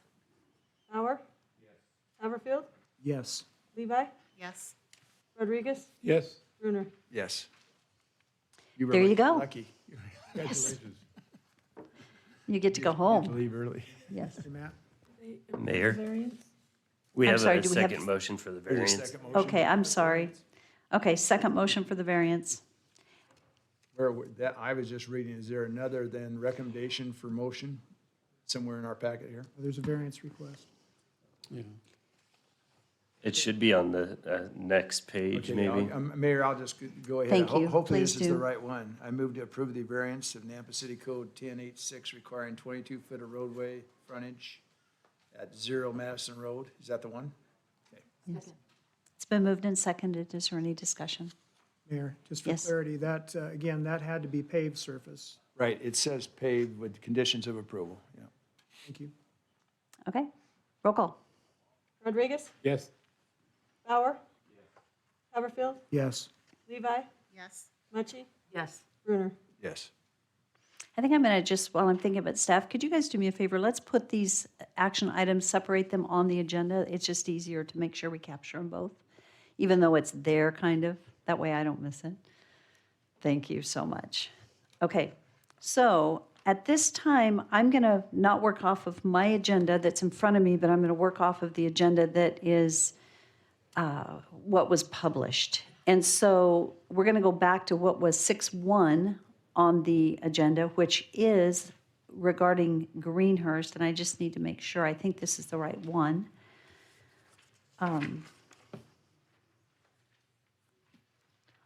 This is the development agreement modification. So this is, I believe, the published 6-1 on the agenda, which is a development agreement modification to modify the concept plan, which is Exhibit B, and conditions of approval, Exhibit C of ordinance number 3631, changing the use from commercial buildings and associated parking to a concept plan for 3 multifamily residential buildings and a conditional use permit for multifamily residential in a community business zoning district. This is for 60 residential units on 3.09 acres for a 19.41 gross density. This is located at 3211, 3217, 3225, and 3255 East Greenhurst. This is for Vertical Equity, representing Jones Development. Is our applicant here this evening? Thank you. Go ahead and come forward and state your name and address, and thank you for joining us. Good evening, Madam Mayor, members of City Council. My name is Devin Robnett. I live at 2340 South Garland Street. I'm here to discuss Greenhurst Meadows this evening. I've got some renderings here that I'll kind of be scrolling through. This 3.09 acre site has a long history of being a proposed second phase for the struggling South Side Retail Center. The center was approved in 2006 and has struggled to maintain full occupancy as it sits kitty corner to an additional retail center that is located on the northwest corner of Greenhurst and Southside. We're here this evening for approvals for a conditional use permit and development agreement modification to allow us to develop and construct 60 multifamily units in an area that is in need of new multifamily. The property is well surrounded by commercial like Moxie Java, Domino's Pizza, Anytime Fitness, and fuel services. Shopping such as Albertsons or Walmart are located on 12th Avenue and Greenhurst, only 2.3 miles from the site. And the site is also only 2.7 miles from the nearest emergency medical facility, the St. Alphonsus on Iowa and 12th Avenue. And it is currently 6.4 miles away from one of Idaho's newest employers, the Amazon Distribution Center. The property allows for a subtle transition between the retail and commercial and the single-family residential homes that are in the area.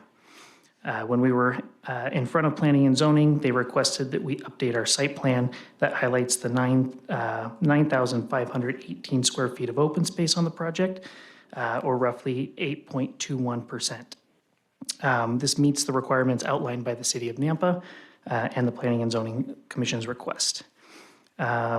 As you could see from the updated site plan that was attached, we have several designated open spaces and amenity areas that we will provide amenities for adults and children that reside at the community.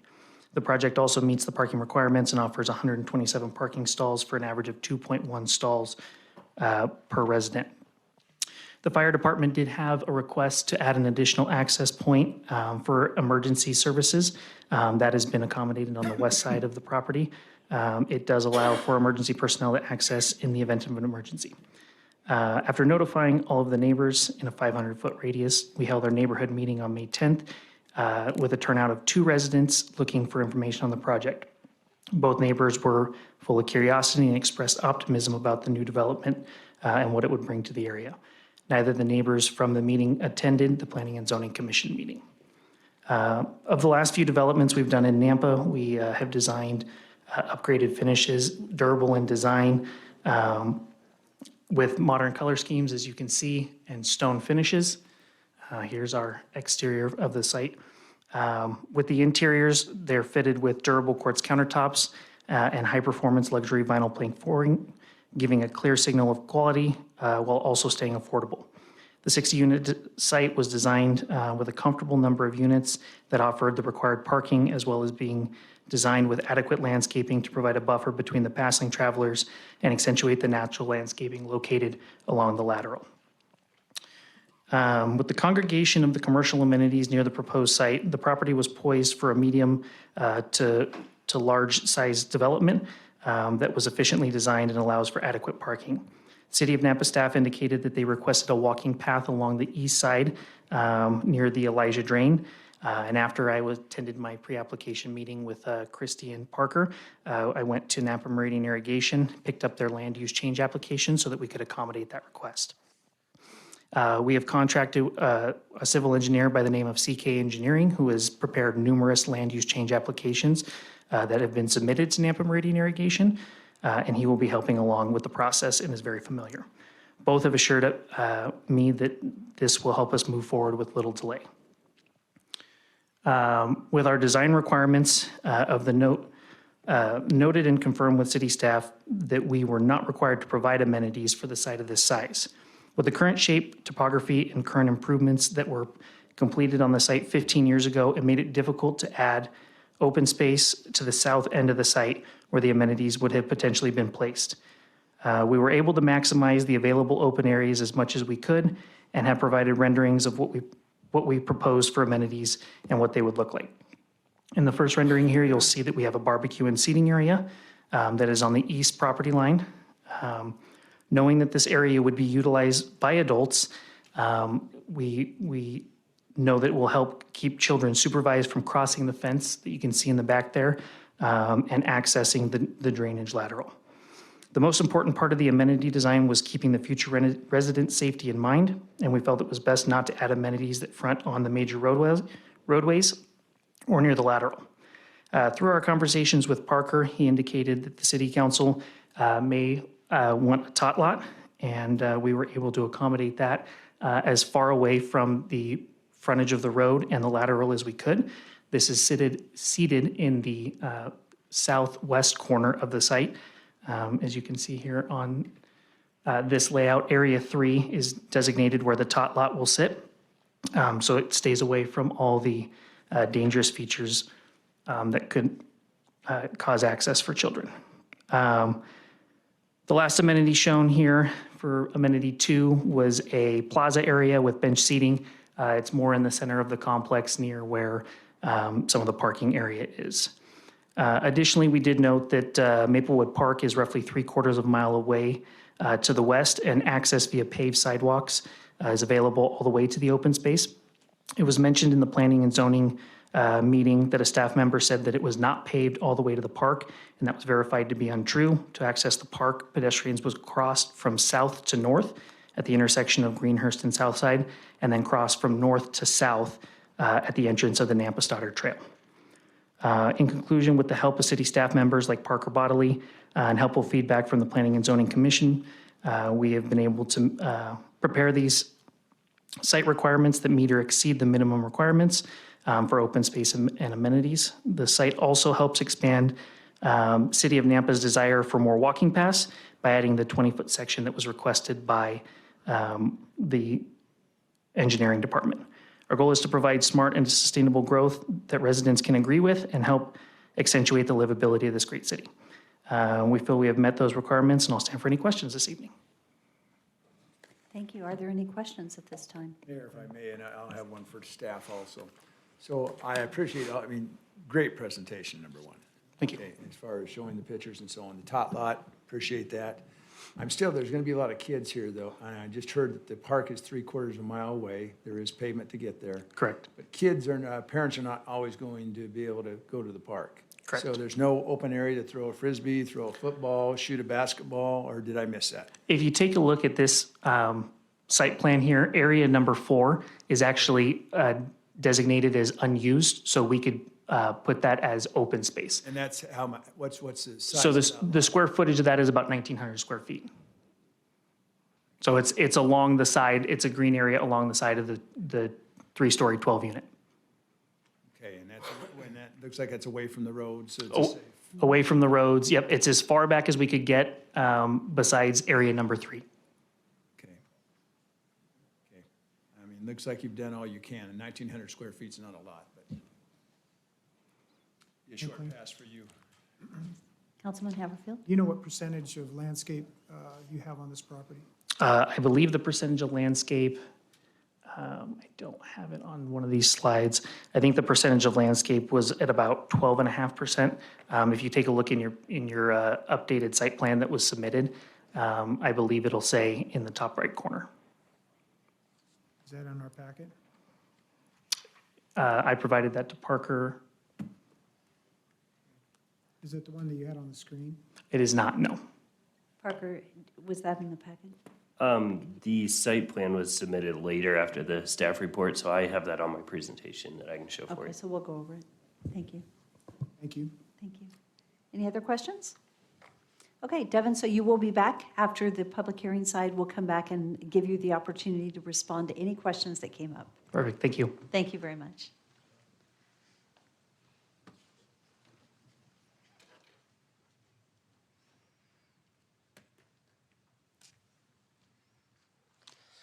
I'm not sure there's much more I need to cover here, so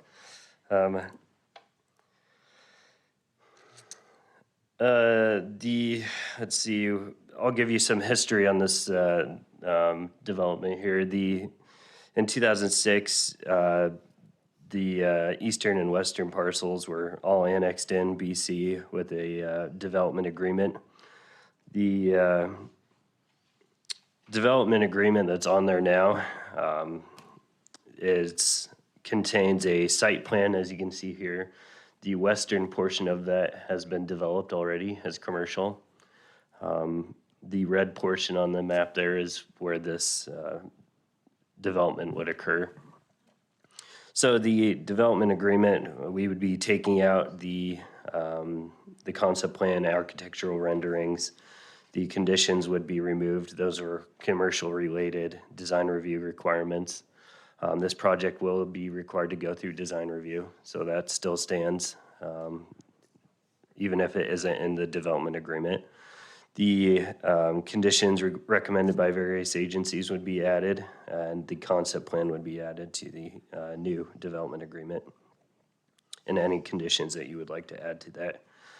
Here's the updated site plan with those percentages. The total grass landscaping percent is 14.9%. Amenity potential area is 8.21%.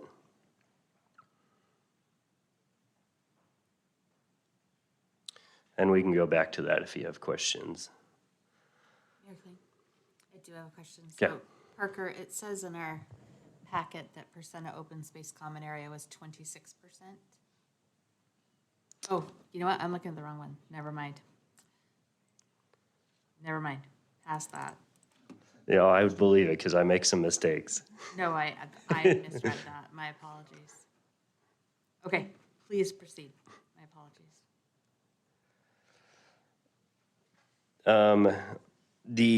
As far as the setbacks, the 20-foot front setback, that's going to be landscaping, as shown on the plan. Interior setbacks, there's going to be a setback from the residentially zoned property. That's already taken care of with the irrigation easement.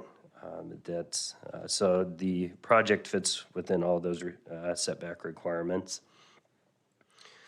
The pathway along the canal, the drain, that we went back and forth with the Parks Department. The pathway will be permitted within the irrigation easement, so that can fit within that easement, so there wouldn't be additional easement outside of that.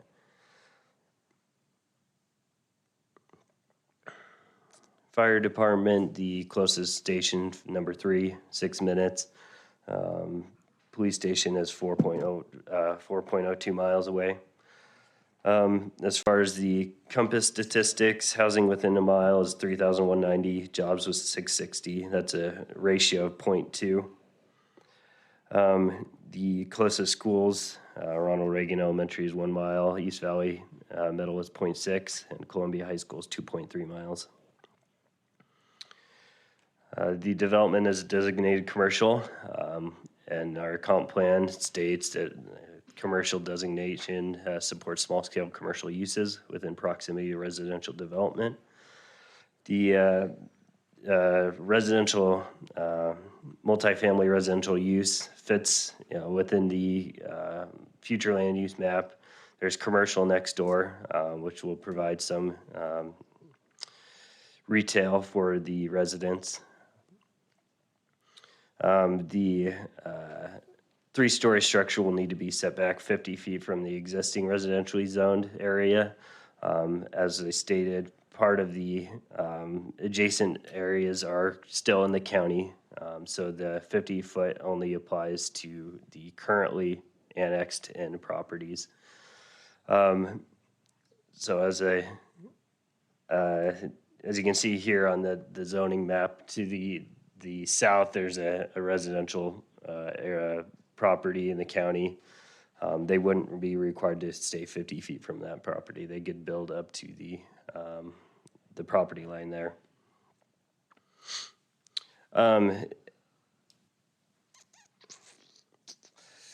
Everything else was really covered. The conditions of approval are in the staff report. And there is a potential motion for you, and I will stand for any questions. Mayor Kling? Yes. I have a couple of questions, Parker. I was just looking at the matrix as far as in our ordinance, and this isn't a planned unit development, correct? Correct. Okay. So it's not permitted, so the residential component of this would have to be by, approval by CUP, which P and Z did grant. Correct. Okay. Landscape is slightly less than the 15%, but it's not that far off what we normally look for. But can you go back to what you said about setbacks? So I've got a better picture here. As you can see there, there's a property to the south that's still in the county. If it was in the city as a residentially zoned property, the buildings would have to be set back 50 feet from that property. They can build up to the property line now. Is that what So- they're proposing? Are they proposing building up to the property line? No, I believe there is a setback of 10 feet. So when that property to the south develops in the future, they'll just come in understanding that that apartment's gonna be 10 feet from that property line, and I have to live with that If we allow it, if you allow it. okay. And then it looks like you've taken care of the second emergency access through the parking lot to the west, is that correct? That's correct. I'm just trying to grab all this information as I'm trying to get caught up with what I'm not seeing in the packet, but I'll find it. But appreciate your answers, thank you. Mayor Kling. Yes. Parker, it was 26% in our packet. I messed up because they were out of order. So it is. So why the difference between Page 467. 26% now down to 14.9%?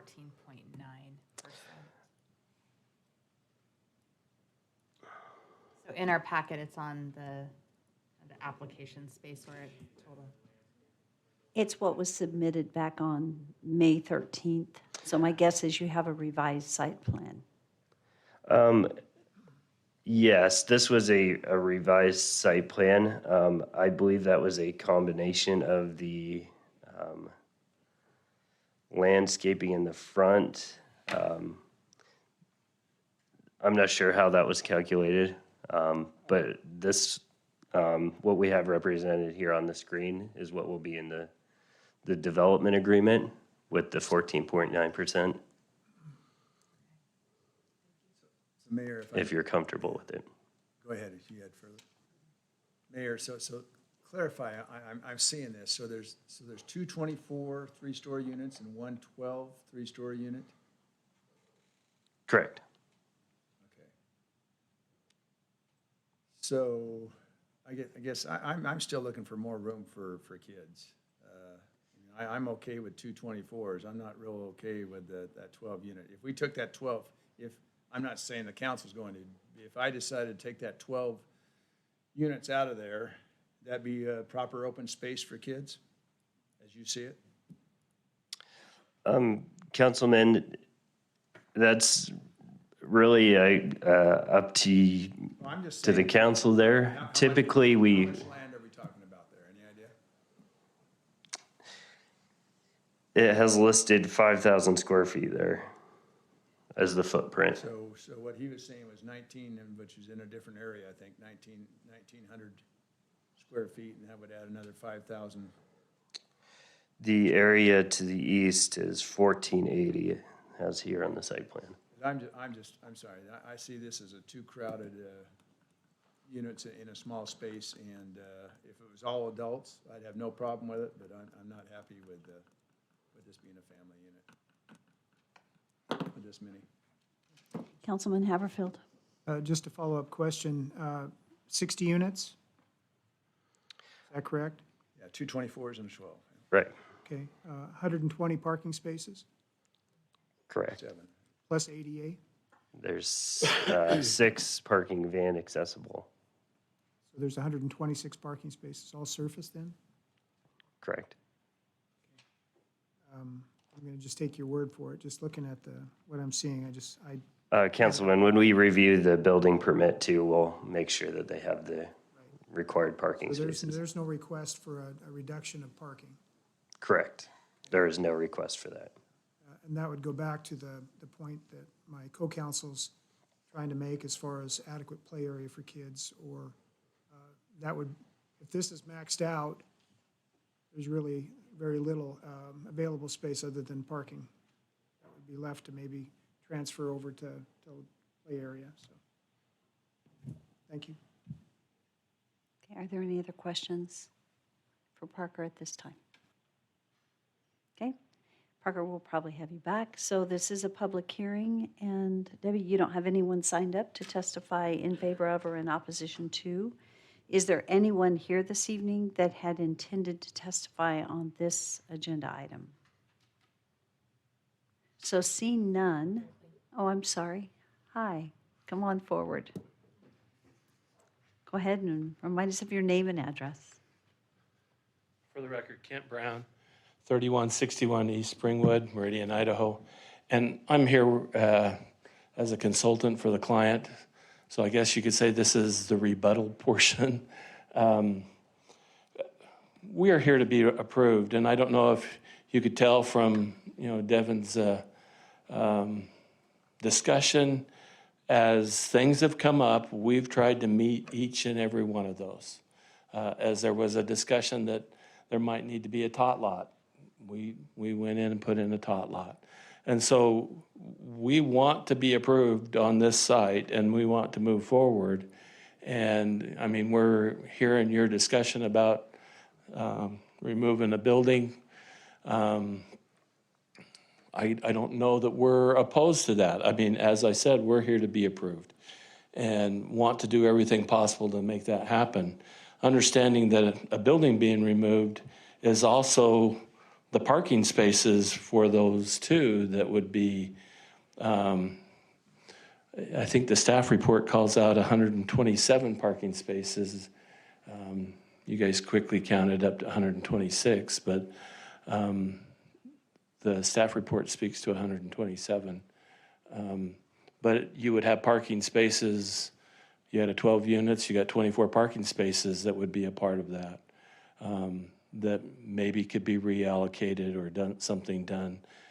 If there was a number of the increase in the amount of open space, and maybe it's not 5,000, maybe we could put, a townhouse type of a product that doesn't fill that whole space, and maybe pick up 12 or half of that 12, a sixplex, and still give more open space. I mean,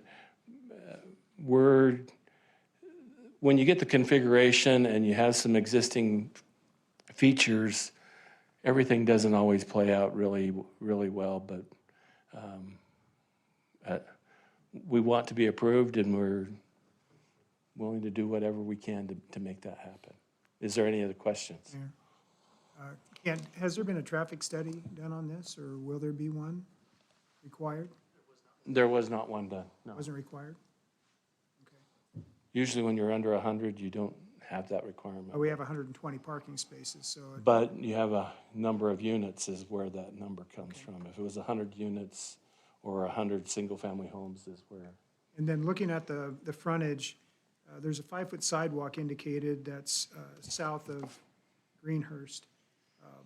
And then an 18-foot strip. Is that road right-of-way, additional right-of-way that's being given to the city, or maybe Daniel needs to pass that? Daniel looks So you have a more 20 intelligent on that than me. So you have a 25-foot landscape buffer, is that correct? Okay. Mayor, Councilman Haverfield, the right-of-way is existing for this parcel. They do not have to dedicate it. It was dedicated when the original annexation happened. And so that is correct. The city had a project a couple years ago where we did some widening along there, put in that curb gutter sidewalk, and the right-of-way is there existing. So the sidewalk location is in continuity with what's coming from the west? Is that Correct. There is sidewalk all the way along up the hill on Greenhurst at this point. So do you see the road ever being widened? It is possible in the future, but not in any kind of near-term future, it would be unlikely. So is Greenhurst considered an arterial or a collector? Greenhurst, I believe in this area is a minor arterial, if I remember correctly. So that requires the 25-foot setback. Yes. That's a Parker question, and he is shaking his head yes. I didn't know if that was something that could be, if that building could be shifted to the north, pick up additional space on the south end of the one building that's running north-south. Thank you. Are there any other questions for Ken Brown? Mayor, I mean, I appreciate, Kent, your accommodations and great presentations. So I'm leaning towards Councilman Haverfield. You know what I want, maybe you don't want the same thing, but I want more space. So are you seeing something that can happen? What was mentioned, townhomes, I'm fine, I just want more space. So, Mayor, if I Okay. can. So Kent, just, okay, that's fine. I want to make sure we're not in discussion phase yet. Okay. We are still in the public testimony side. So maybe we need to direct our questions to the applicant. Yeah, So that was what I wanted to do. yeah, thank you. The area that's to the south of Building C, it's indicated as potential amenity area. Right. Is that So a play the- area, or can that be, is that a building That, structure? that was discussed as being a potential play area, that there's been discussions about linking up with that landowner and expanding the site and maybe doing some more amenities there, maybe before something comes forward, but that, I think you're stuck with, that's a maybe. We need to stay with what is within the box, right, I think? I hope so. Okay.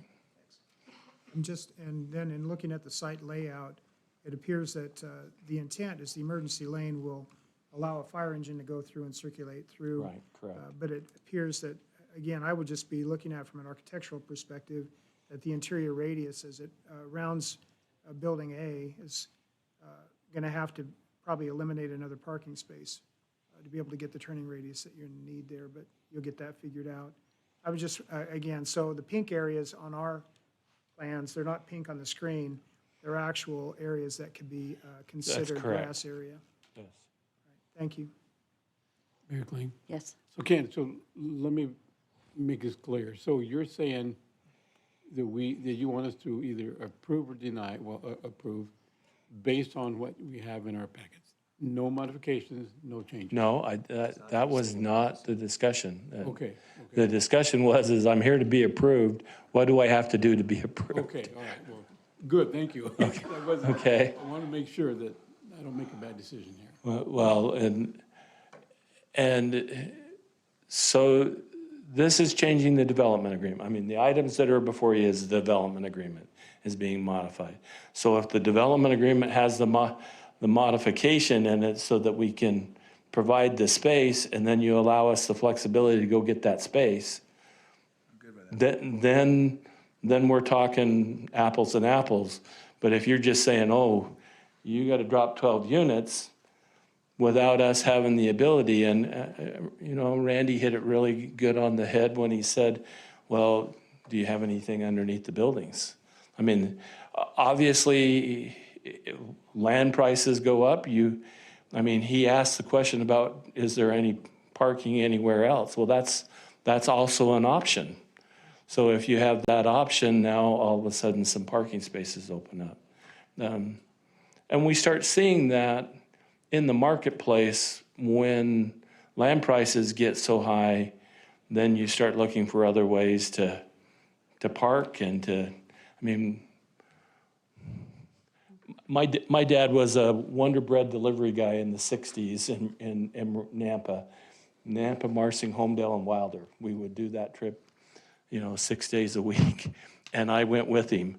And to think that we would be where we're at today is just, mind-blowing. But, and all the little Tom Thumb and all the Tom and Jerry's that were the little stores and now replaced by 7-Elevens and convenience stores, so forth. Anyway, excuse me for. Thank you for sharing that. Are we clear then? So it doesn't appear that you're exceeding the height limits allowed by. No, we're not. So, if you were able to put parking underneath the structures, the only question would be, Now we're looking at a 4-story and versus a 3-story unit. Right. And you can reduce the height of the Is that an building. issue? No. Okay, so they said no issue with the height requirement. So if you would allow us the flexibility and put a number, hopefully not, I mean, if it's all 5,000, give us another number that this space needs. And Well, I mean, just the top of my head, but this is not, a lot of areas not my expertise, but, I'm thinking about a 5,000 square feet play area, wherever that needs to go.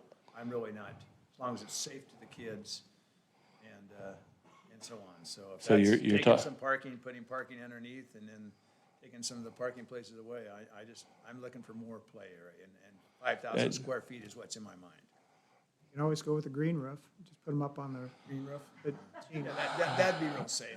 Well, So- we have designed, and they have designed some. I've done work for them in Meridian, and they've actually put penthouse apartments and have done some of that. But Ken, what's the normal standard or the standard area for the amenities for the children as far as square footage is concerned? And there really isn't. And part of the reason for that is, I know that you're talking about a bunch of kids and that being an element in apartments, and we kind of think that is, but our market has not been that. And I've done a lot of multifamily over the last few years that I didn't think would be a part of it, and it is not the normal that you see there taking place. So we're projecting to find additional space. Give us a little less than 5,000. Would be a little easier for us to put the townhouse in that I talked about, but I understand where you're coming from, and my statement, I think, was pretty clear. So what would you think is realistic, how much space? If we were to take another 3,000, that might, instead of 5, and maybe in our configuration, we take that 3,000 and we add it with what was it? 19? Wasn't it 19? Okay, I'm fine. So. We're getting to the 5,000. So we're talking about, I mean, because if you take 5,000, I'm going to end up with at least 24 parking spaces that is additional space. Yeah, I saw it now, I'm fine, but we're still talking about a total of 5,000. I'm not talking, so if you can combine the 1,900 and whatever. Right, I'd be good. and we're talking about the development agreement, so. Great. Mayor Okay. Kling? Thank you. Yes. And, thanks, sorry. So what age do you think the tot lot is appropriate for? Up You know, to? what's really interesting is tot lots, even in a single family. So I've been doing this for 33 years. I'm the planner that wrote the first landscape buffer in the city of Boise. And then now it's become all over the valley that there's these landscape buffers, and developers have really grasped it. And what's really interesting is we talk about this from a single family standpoint, and people don't want their kids to go play in that area unless they can watch them. And so they put it in their own backyard in a single family setting. Tot lots kind of sit vacant because they have private space. In multifamily, it needs to be a place that parents can either go sit there with their kids, and they're usually pretty young. I mean, it is maybe a second grader or less. Think about that just because you are close to Greenhurst Elementary too. You've There's got sidewalks. There's actually a lot of green space right around there, surprisingly, when you think about that location. I think beyond second grade, I'm all for green spaces. Councilman Bruner knows. So There's a lot of green space there that feels, I mean, you've got lights with crosswalks. You've got a lot of sidewalk which is not typical when we see these. So I think that you've put some great amenities in. I think most kids over second grade are probably going to hightail it out of there to ride their skateboard or do whatever. But I do appreciate your willingness to work on this. It feels to me like the tot lot will appease a number of parents. I think you'll be surprised by how many families do Right. live there. You have a lot of schools around there. So what ends up happening is that the quality of that amenity has to be enough that the parent says, well, let's not drive to the grade school. You know, if they're gonna go sit with them because they are tots or under second grade, do they make it a family outing and either ride their bikes or drive over to a facility that has the nicer swing or the slide or whatever? So, anyway. Mayor, Yes. the canal, is it tiled on the east side of that building? No, it's not. It's open? No, but it's fenced. The pathway then, is it on the west side or the east side of the canal? It is on the, So the area that's south of Building C, that's called out as a potential amenity area of 2,200 square feet, it would actually have pathway access to that location, correct? Which could be a nice connectivity as well. I would just like to see, as following up with Councilman Bruner's point, if we could expand that amenity area, make it a little bit larger, incorporate a playground structure, maybe a little pavilion, barbecue, whatever, that would really be a nice area as far as family-oriented. Maybe not just kids, but family-oriented. And I think, are you referring to the one that's already there? Because there is a barbecue and a pavilion area already there. Right. Yeah. So just having, I think, additional play area. So let's move, well, we're in the public hearing. So are there any further questions for Mr. Brown? thank you, It's been very helpful to have you come up. thank you. Okay. So is there anyone else that had intended to testify this evening? Okay, so not seeing anyone. Devin, Cheryl, yes. Hi, I'm Cheryl Higley, 12441 South Abbott Downing Way. And I didn't come prepared to speak on this, but just looking at the map on my phone, this does not look like a gradual transition from the homes that are on the east to the commercial on the west. And I know that that's important per the comprehensive plan.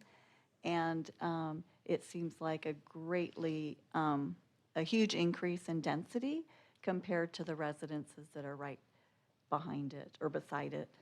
And I thought in prior city council public hearings that the traffic impact study was for 50 units or greater. Did I hear incorrectly? It's 100. Okay, I thought I had heard it mentioned 50. Thank you for that clarification. That's all I have to say. Thank you. Thank you very much. Is there anyone else that had intended to testify this evening? Seeing none. Devin, would you like to come back and provide some closing comments?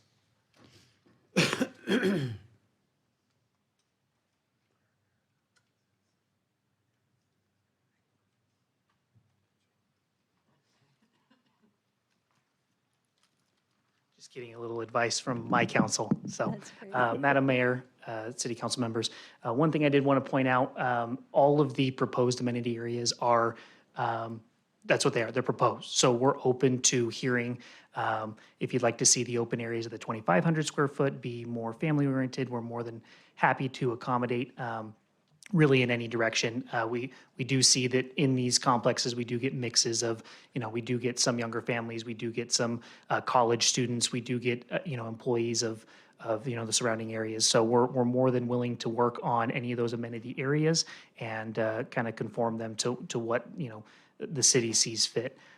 In regards to the comment in the transition, one thing that we thought would be a nice transition between the residents and the commercial was maybe some multifamily, just creates that connectivity between, you know, you've got your single family, you've got your multifamily, you've got your commercial. As you can see, that RP, you know, that's storage facilities there.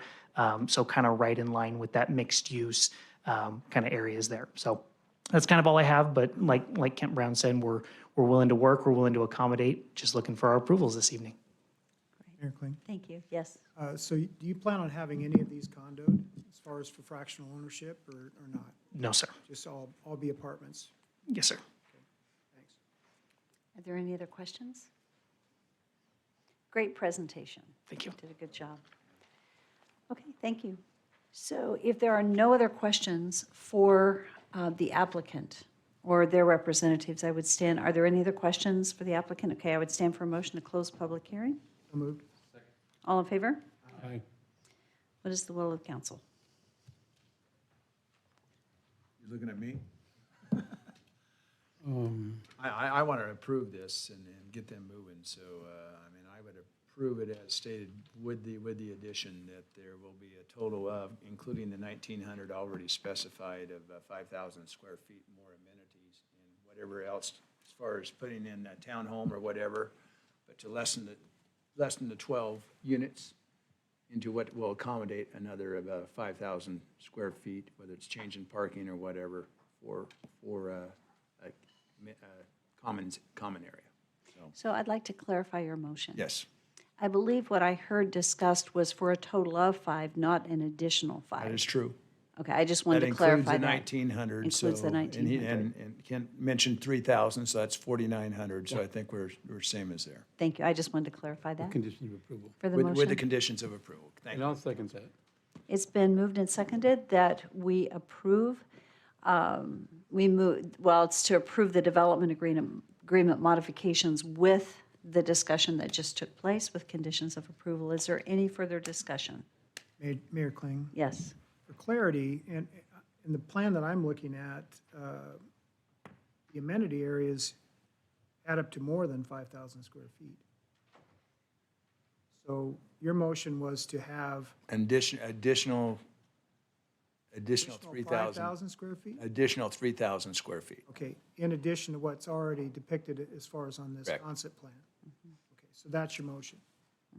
Okay. Is there any further discussion? Mayor Kling? Yes. I have a question for Councilman Bruner. Just for clarification, are you wanting that to sort of be contiguous space? Because it sounds like you're. Yes, okay. I'd want it contiguous. So To the 1,900 square feet, you want a 3,000 think you that's want contiguous? larger space for kids to play in one area? Yes. Yes, so Councilman Bauer has room to throw his passes. Okay. Mentoring those kids. There you go. Thank you for the clarification. Is there further discussion? And then a further clarification is there's no parking reduction. You're maintaining the parking spaces as defined. Well, whatever staff requires as 126. far as for the number of units, if they decide on a townhome or whatever. Still be the same. It'd still be the same number? So I think that's not the discussion I remember, though. The discussion I remember is that if you were to go to 6 versus 12, the amount of parking would be reduced by whatever those 6 The units. 12 plus any ADA that would go along with that. Correct. I mean, I just assumed there would be less Correct. parking spaces required if there's less units. Correct. Okay. Okay. With that clarity, is there any further discussion? Roll call. Mucci? Yes. Bauer? Haverfield? Yes. Levi? Yes. Rodriguez? Yes. Bruner? Yes.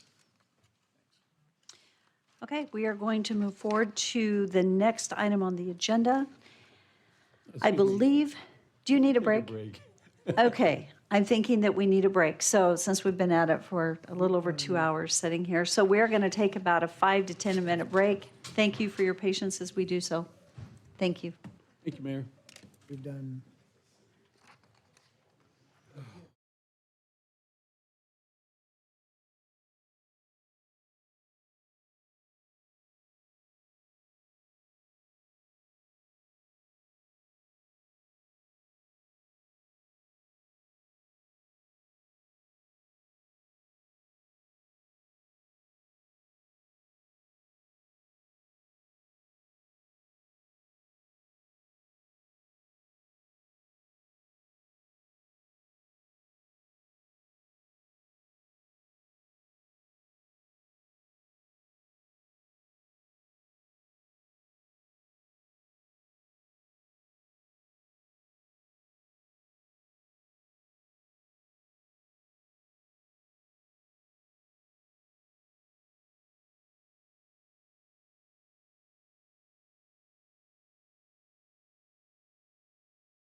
Take a quick break.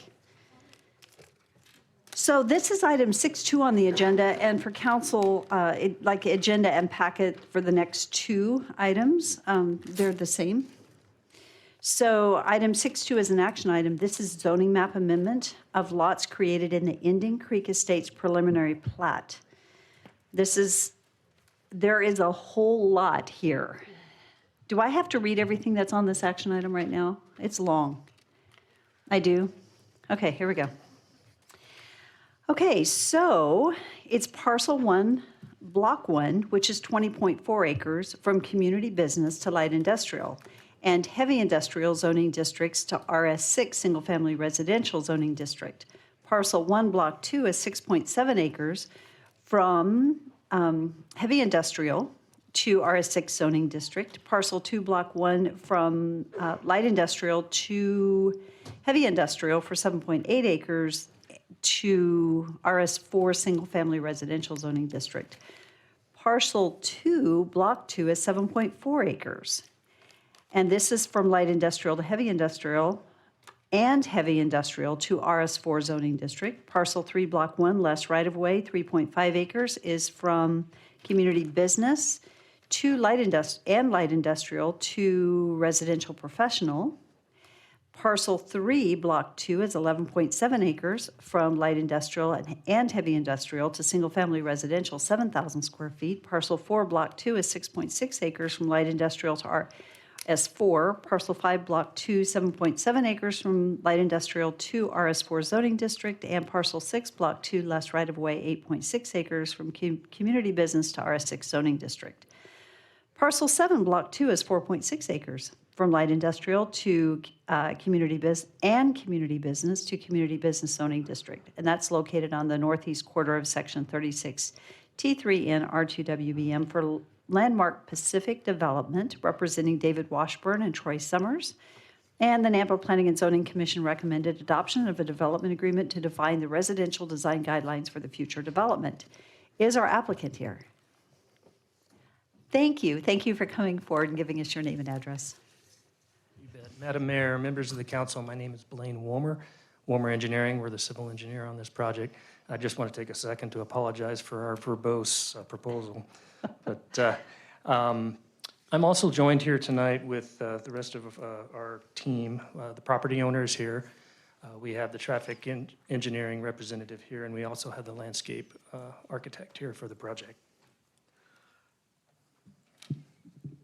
The project before you tonight is a proposed rezone, as you said, and preliminary plat on 98.8 gross acres, located at the northwest corner of Happy Valley Road and East Railroad Street. Also, it's the entire development south of the Indian Creek. The proposed rezone is property currently zoned IL, IH, and BC, as you stated, to RS, RP, and BC. The proposed RS zones are RS4, RS6, and RS7. The proposed zoning is compliant with the current comprehensive plan designated as residential mixed use, whereas the current zoning is not in compliance. We are also proposing a preliminary plat for the property that will establish several things: the alignment of the master plan collector street through the project. It'll also configure the 9 future development parcels along the zoning boundaries that we've established.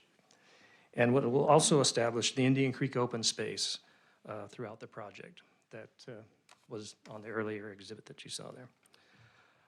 After this hopeful approval, a future preliminary plat will be submitted for city review that will further subdivide the 9 residential parcels shown on this plat into the residential lots, streets, and open space conforming to the specific zone. And that's the purpose of this plat. Our current conceptual layout that Christy had up there proposes approximately 22% open space, which exceeds the minimum 15%. We have reviewed the staff report. We accept the findings. We also agree to the conditions of approval as we've reviewed them with our client. Christy is going to go into further detail, obviously, in her staff report, and we're happy to answer any questions now, or be happy to answer, or try to answer, any after the staff report's completed. Mayor, if I may, phases, how many phases do we have? And what's the window of time for this full completion? Anyway, I guess what I'm looking at is probably in our packet to a certain extent, but what phases, first, second, third? There was an exhibit in the packet that showed my client's anticipated phasing. Right. And so what's the total amount of time that we're looking for all phases to be complete? I realize you don't have a crystal ball, but Right, right. It's obviously market-driven, but at the same time, it's 420 lots. This could easily be a 5-year project. Are there any other questions at this time? As you know, we'll have you back. Yes, ma'am. Thank you. Thank you very much. Christy, thank you. Thank you, Mayor and Council. So the action requested from you this evening is, as you stated already, for the property located on the northwest corner of South Happy Valley and Railroad Street. The purpose for approaching it this way is to create the zones required for the residential development to be platted in the future for each area, residential and commercial, areas to be platted.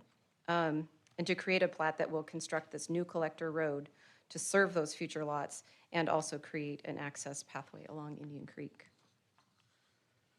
The property is currently within the city limits. It's zoned BC, IH, and IL.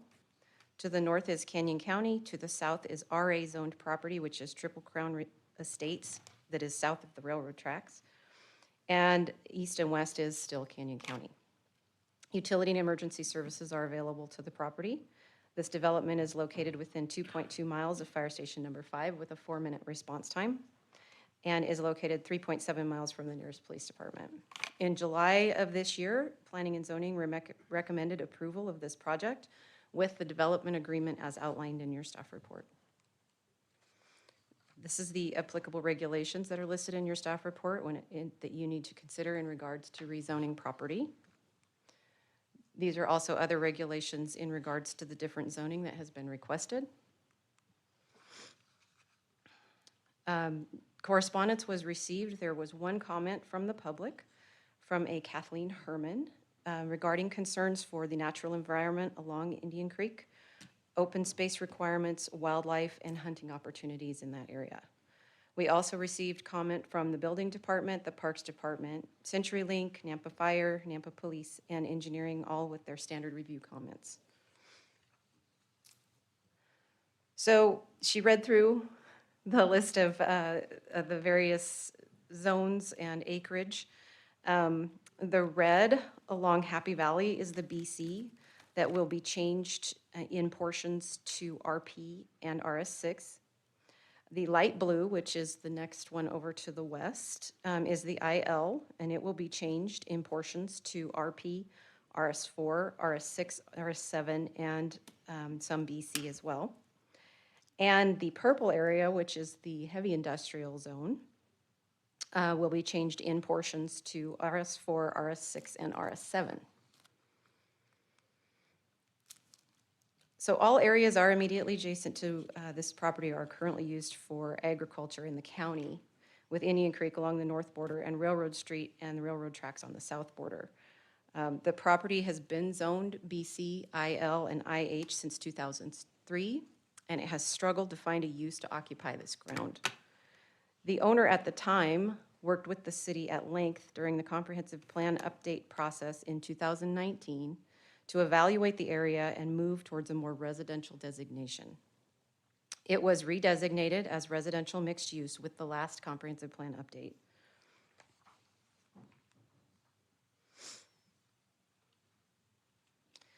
So the mixed use design principles for residential mixed use are to provide a variety of housing types, densities, and well-planned designs, with special consideration for making each development fit within the surrounding neighborhood while giving it a unique sense of place. It provides an interconnected circulation system that is convenient. It provides ample open space with park elements and pedestrian access for all residents. It creates developments near transportation corridors, and the design elements such as landscaping, street furnishings, art, and other accoutrements. So for staff analysis, it can be determined to be reasonably considered for rezoning because it is adjacent to other zones that would be similar in this type of use. City services are available, and it meets the comprehensive plan. NAMPA has determined in the comprehensive plan that it is within the public interest to provide a mix of single-family residential development opportunities near commercial uses. The project is located southeast of Locust Lane and Happy Valley Road intersection with public access to South Happy Valley Road and East Railroad Street. The right-of-way dedication required is 50 feet from the section line on South Happy Valley Road. The applicant has already submitted a legal description for this dedication. As a matter of fact, I believe it's been recorded, so they've cleaned up the right-of-way on Happy Valley. A traffic impact study has been prepared by Kittleson Associates in accordance with NAMPA policy and is being reviewed by the engineering department.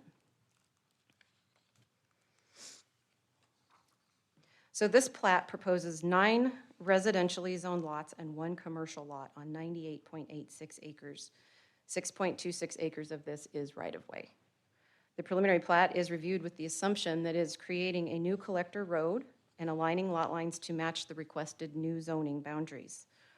Future plats will provide layouts that will comply with city codes that apply to each zoning district and will be reviewed at the time of submittal. So staff recommends that the council request a development agreement to be recorded with the rezone ordinance, and it may include design guidelines for future plats. Might consider connectivity requirements, parking space clearances, access, lot size, setbacks and building heights, open space, qualified open space elements, maintenance, residential design features, and commercial area site development requirements. What is listed in your staff report is the design review guidelines that came out of these new codes that will be effective in October. So they will match directly with what we will be requiring in our new codes. Should the commission choose to approve these requests, staff recommends approval with conditions with the development agreement as outlined in your staff report. And there's the potential motion. I will stand for any questions. I think the motion's going to be hard to read. Yes, it's tiny. Mayor, Thank you. Yes. a question, Christie. I'm looking at the 2 letters that were given to us by citizens concerned.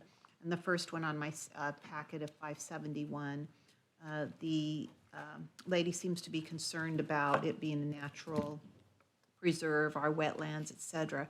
Are there any concerns that we have as far as environmental issues that we need to consider?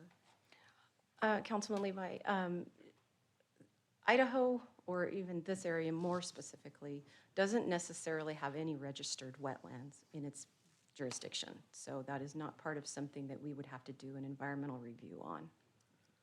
Thank you. I just felt it was important that if she's listening, that it's on the record. Thank you. Yes, thank you. Any other questions for Christie at this time? Thank you. As you know, we'll be back to you with questions. Yes, thank you. Thank you. Okay, this is a public hearing, and signed up to testify at this hearing, we have, Hey, Jim Mihon? hi, Jim. Go ahead and share your name and address. Thank you, Mayor. Thank you. My name's Jim Mayan, 304 North Archer, Boise, Idaho, 83706. I just signed up preemptively. I'm actually the landscape architect consultant for the project, so we did all the Indian Creek work, but just depending upon jurisdictions. So I can stand for questions, or I can be brought up by my lead consultant. I don't have any questions. Does anyone have any questions regarding the landscape design? Councilman Haverfield? I know you didn't ask for it, but I thought we'll just give you opportunity. Well, Christie caught me off guard when she said that there isn't any wetlands in Idaho. And so can you explain that a little bit further? I've ran into that issue at Tamarack and other places where there is wetlands that you have to be protected. But the opening of this drain line for a physical feature as far as is a wonderful thing. We've seen tremendous improvements in downtown Caldwell as an example. So I see the merit in it very much so, but Can you explain a little bit further as far as, you do have to be careful as far as when you have open waters of the US, you have to make sure that you don't contribute to anything into it that's not proper. So can you speak to that? Yes. Mayor, Councilman Haverfield. Indian Creek's, we do have qualified wetlands for Idaho. So working with the U.S. Army Corps of Engineers, it is about kind of the definition of open waters of the United States. So we did Treasure Valley Marketplace crossing, all of that retail development. And at that point, the jurisdictional requirements did have qualified just the agricultural ditches as wetlands. That has since been overturned, but Indian Creek, as it goes kind of all the way through Nampa and Caldwell, and we actually started off the design charrette that started the Caldwell work, isn't a qualified waterway in that regard. It would require an Army Corps review if you were to fill it, if you're dredging or improving it. It would be, still have a review, but it'd be approvable without any fill. So, and a little interjection of personal history, just north of this property is a road called Mayan Lane, right off of Amity. And that was the 30 acres that we farmed since the 80s. So I actually worked at Armours as a teenager. My dad worked for Armours for 22 years. And so this is a fun kind of full circle. But so speaking to the natural environment, that's a careful term there with Armours and Indian Creek. The great thing about this as an amenity to the city of Nampa is, and as a really quality open space potential, is that it's not a very natural stream. I was there when the EPA was flying helicopters out of Armours because of wastewater going into Indian Creek.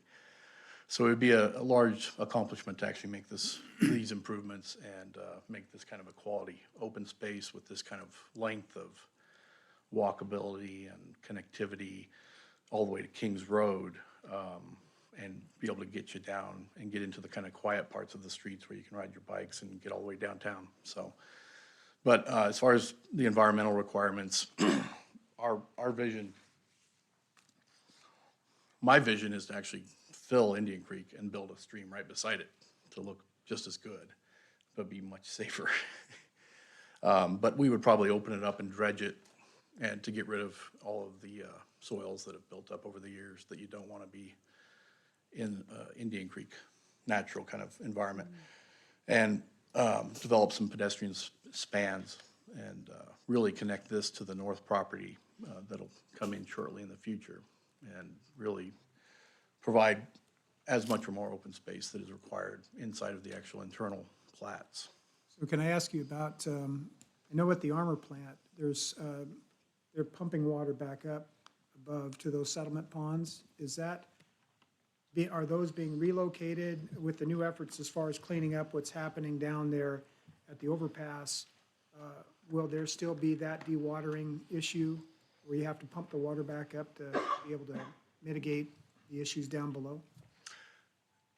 I don't know that. We are a subconsultant to that project as well, but that's in a slightly earlier stage than this project. But they are working with developing that and improving or kind of deconstructing the Armours facility. So if that's part of our ownership group, they can speak to that if they wish, but they are quite a bit earlier in their work. I just didn't know if it was still a part of contributing up to this area of potential residential development, or if it's still going to be separate from that area. I thought I saw that there have been some ponds that would be relocated down below. Yeah. That's already taken place. Is that from the water, dewatering from down below to be able to lower the water levels down there? I won't speak to that. I just don't know right now. They might have that information as a separate application, but I'll let them speak to it. As far as the dewatering, so I don't know if that'll be a temporary use for those lagoons that were developed in the 80s, but. Thanks. Mayor, one of my strange questions, but beautiful exhibit. So can we expect Indian Creek to be this blue when you're done? It'll take a few years, and we might have to talk to the dairy to the west, to the east. Yeah, it really is something that, depending upon how we develop this, it's a big ask, it's a big kind of opportunity that they want to present as part of this project, and it'll just be a question of, it could be done. We've done, I think we've done the largest wetlands mitigation for Sandpoint, Idaho. We did like 22 acres of wetlands as part of the byway project. So anything can be done, but it's just a question of how to do it. So yeah.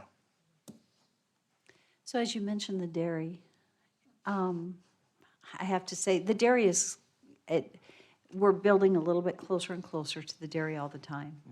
But they play a very important role in our community, especially providing milk. I don't know if they deliver to Sorrento Lactalis, but the dairy industry is important. So I would assume they don't discharge into Indian Creek. But that's an interesting concept because there are regulations that way. So hopefully it doesn't impact a dairy operation. That would be my hope. Would that also be your hope and intent? Yeah, Mayor Kling.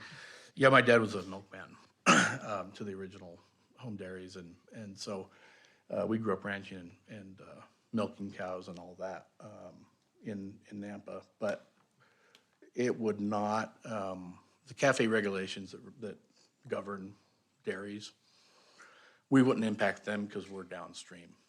Whether they can or cannot discharge a certain quality of water into Indian Creek would depend upon their size of dairy. That's a complex world of regulations. But yeah, no, we respect this. You know, we know this is all, we literally, you know, I ranched and watered 80 acres. Kings Road is named after the original King's meat packing that became Armour. It was the sole provider for all of the meat for Safeways. So we would, I don't think we would want to impact any of the agricultural uses around us. I love hearing your history. Thank you for sharing it. Thank you. Thank you. Okay, also signed up for this. Matt Drown. Okay. And Matt, you are with? Ownership Group? Okay, thank you.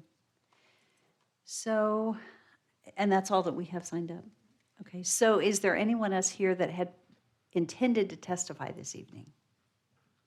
Okay, I don't see anyone. So this would be an opportunity for Mr. Warmer, is that how you say your name, Blaine? Okay, to come back and provide any closing comments. And then this council, obviously, as you know, this is our opportunity to ask any final clarifying questions before we close public testimony.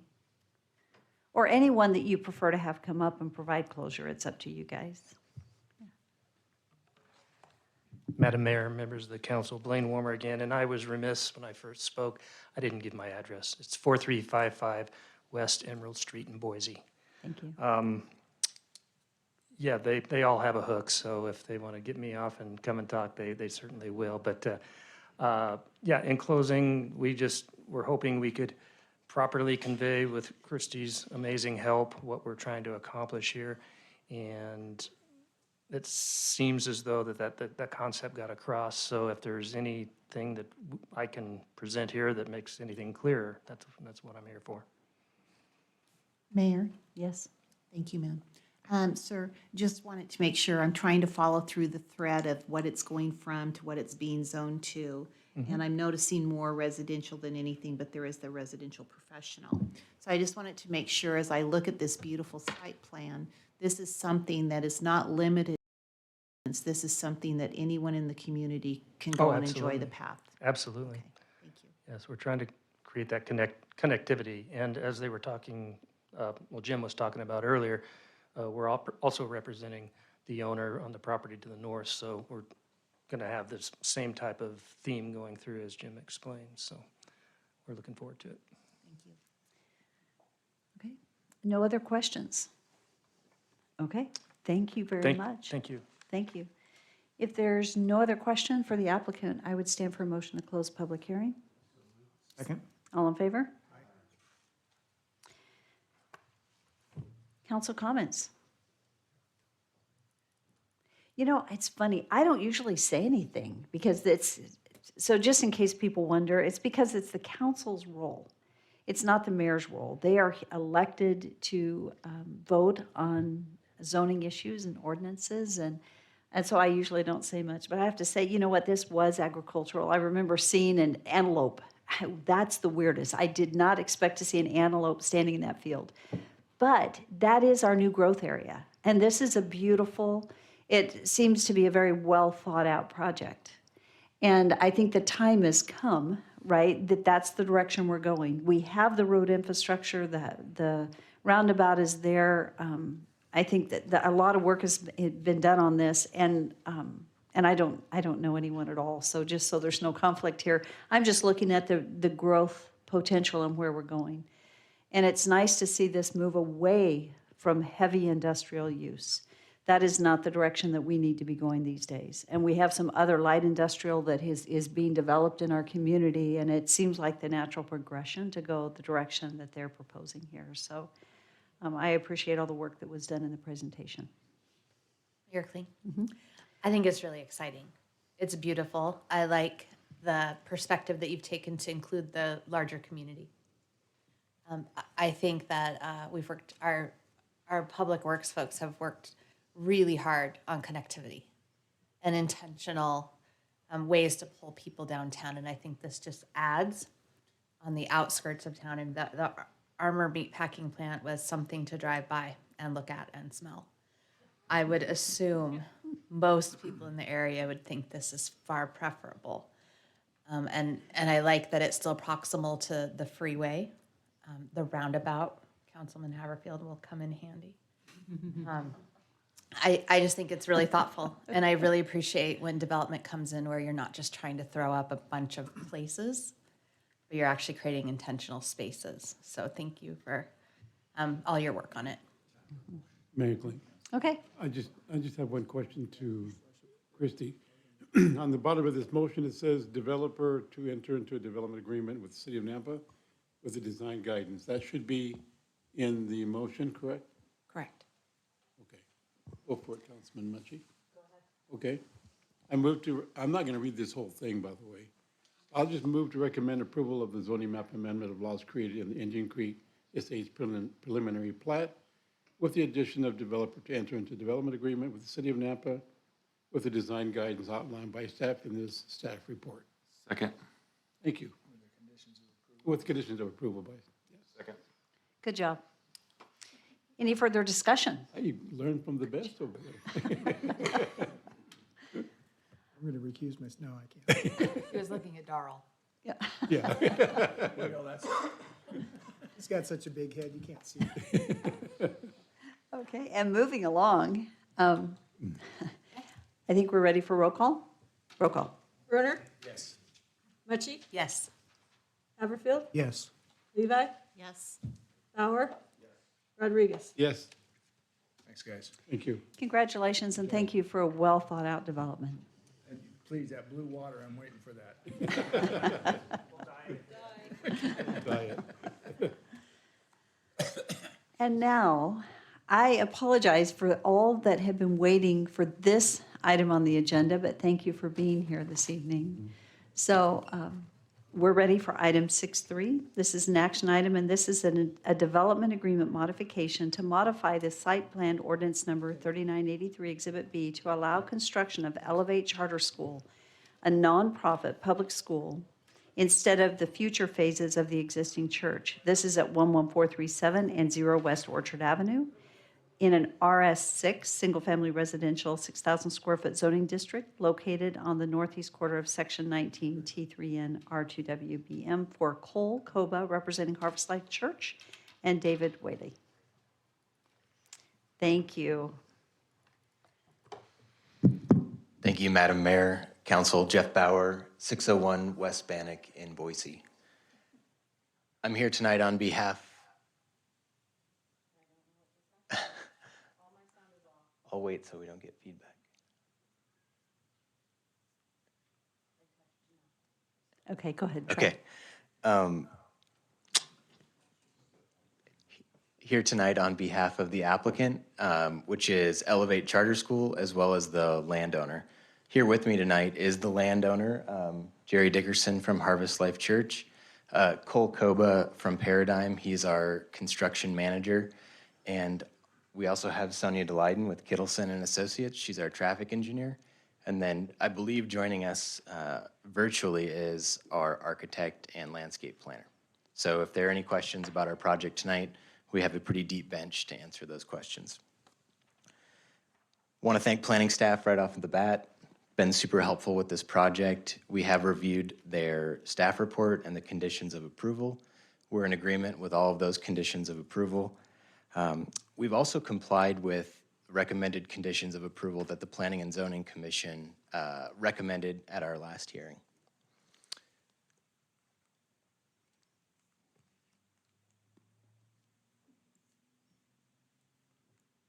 Thank you. Okay, so the application before you tonight is pretty straightforward and simple.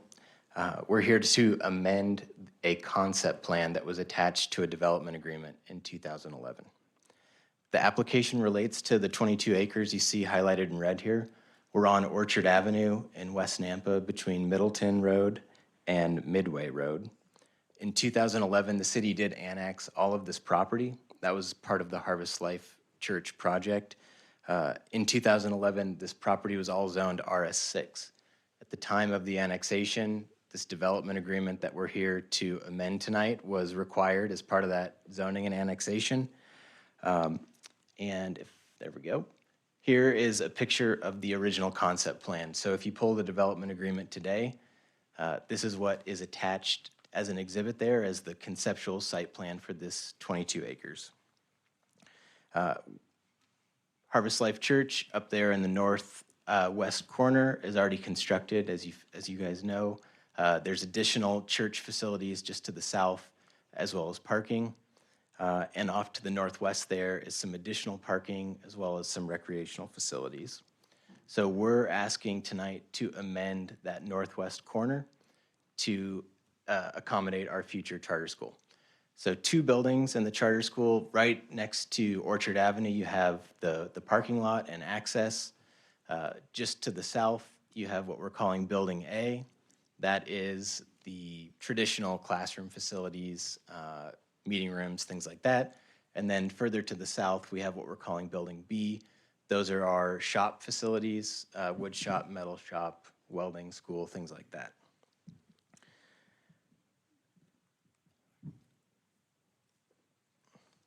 So again, I'm a visual learner, so here are the concept plans side by side. You can see the original on the left and the proposed amended on the right.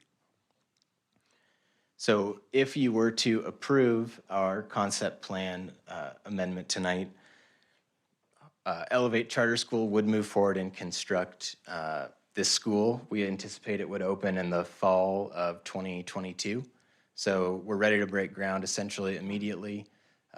And we want to take students in the next school year. This is a development agreement modification. So normally I'm up here telling you about the standards that you need to apply, but tonight it's just discretionary. It's just an agreement between the owner and the city. So we're going to try to convince you that this is a good idea tonight. The first reason I think this is a good idea is the school use that we're proposing is allowed in the RS6 zone. So we're not asking for any conditional uses or special exceptions. This is a use that would otherwise be allowed in the RS6 zone. Second, Elevate Charter School, we believe, is a good amenity to the city and a good supplement to the current public school system. So what they do is a career technical school. They have a campus already in Caldwell that's been very successful. And what they try to do is teach what they call integrated life skills. So their curriculum focuses on a lot of what we see in the local community colleges. So construction, first responder, medical, technical stuff, criminal justice system, and I think one that's always particularly interesting to me is welding. That's what I want to do in my second career. This model, as I mentioned, has been really successful in the city of Caldwell. These are some elevations as well as an actual photo on the left. We expect this school to look almost identical. Elevate Charter in Caldwell has only been open, I want to say 3 years. And they already have a waiting list, I think, of over 50 or 60 students to try to get into their facility.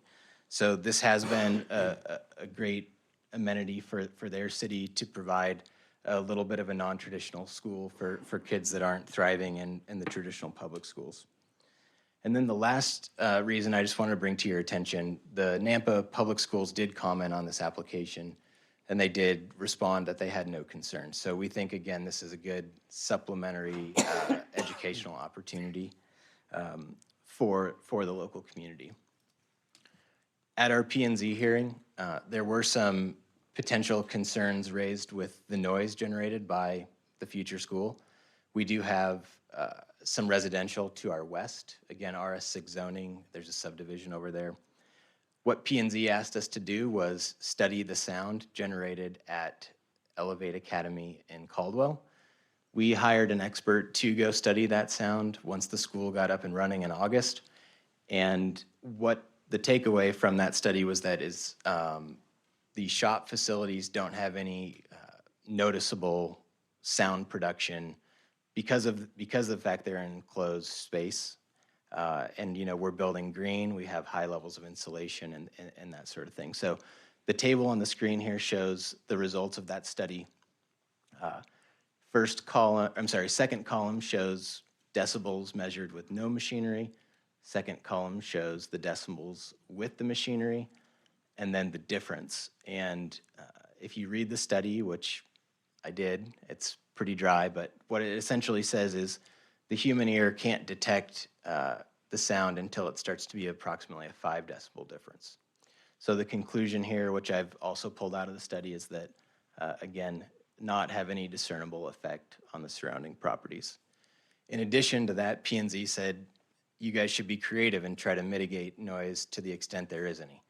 We don't think there are noise issues. And to just add a little bit to that, this school operates normal hours, Monday through Thursday, 8 to 3:30. Friday is sort of an outreach day where kids with issues come to school and see counselors. So it is just a 4-day-a-week school.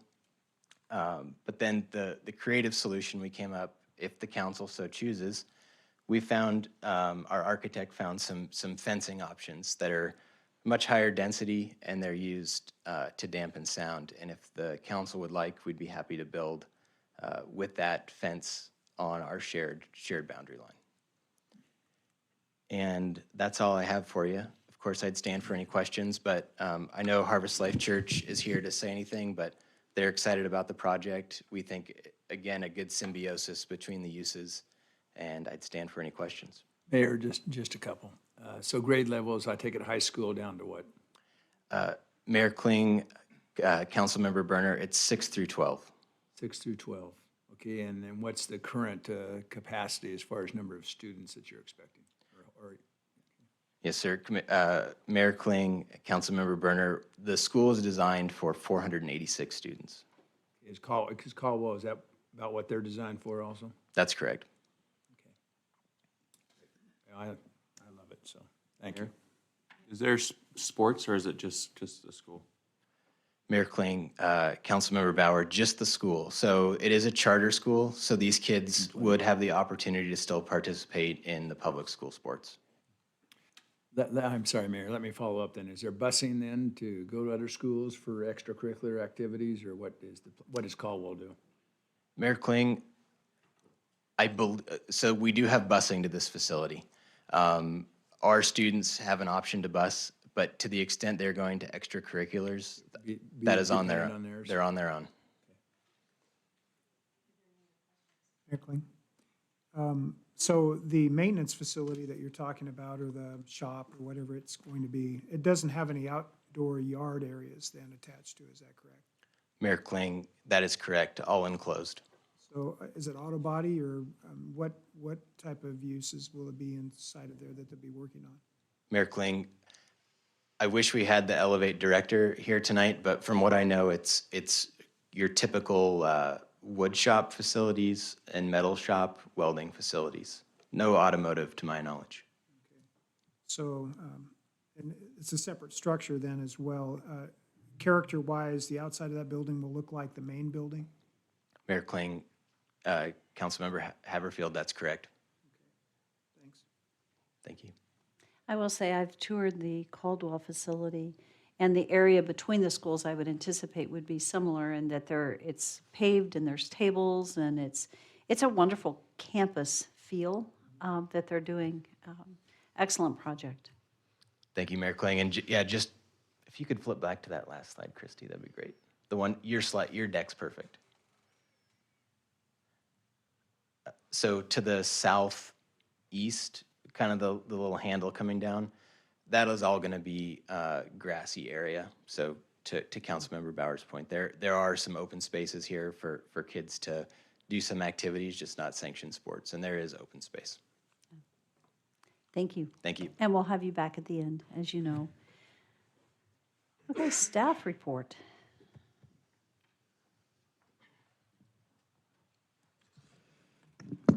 Thank you, Mayor Kling and Council. The request before you tonight is the modification of a development agreement from Ordinance 3983 that was recorded October 5th, 2011 against the properties located at 11437 and 0 West Orchard Avenue. The applicant has expressed the desire to use a portion of the property to construct a school facility. Just a little history. After Harvest Life was approved and zoned in October 2011, there was a request to rezone the eastern portion of the property to RD for a housing development, which was denied in February of 2014. In July of this year, P&Z voted to recommend approval on this project before you tonight. It is currently zoned RS6, and the applicant is not proposing to change that zoning. A school facility is allowed in most all zones, so that is not going to be a problem. City water, sewer, and PI have adequate capacity to serve the site.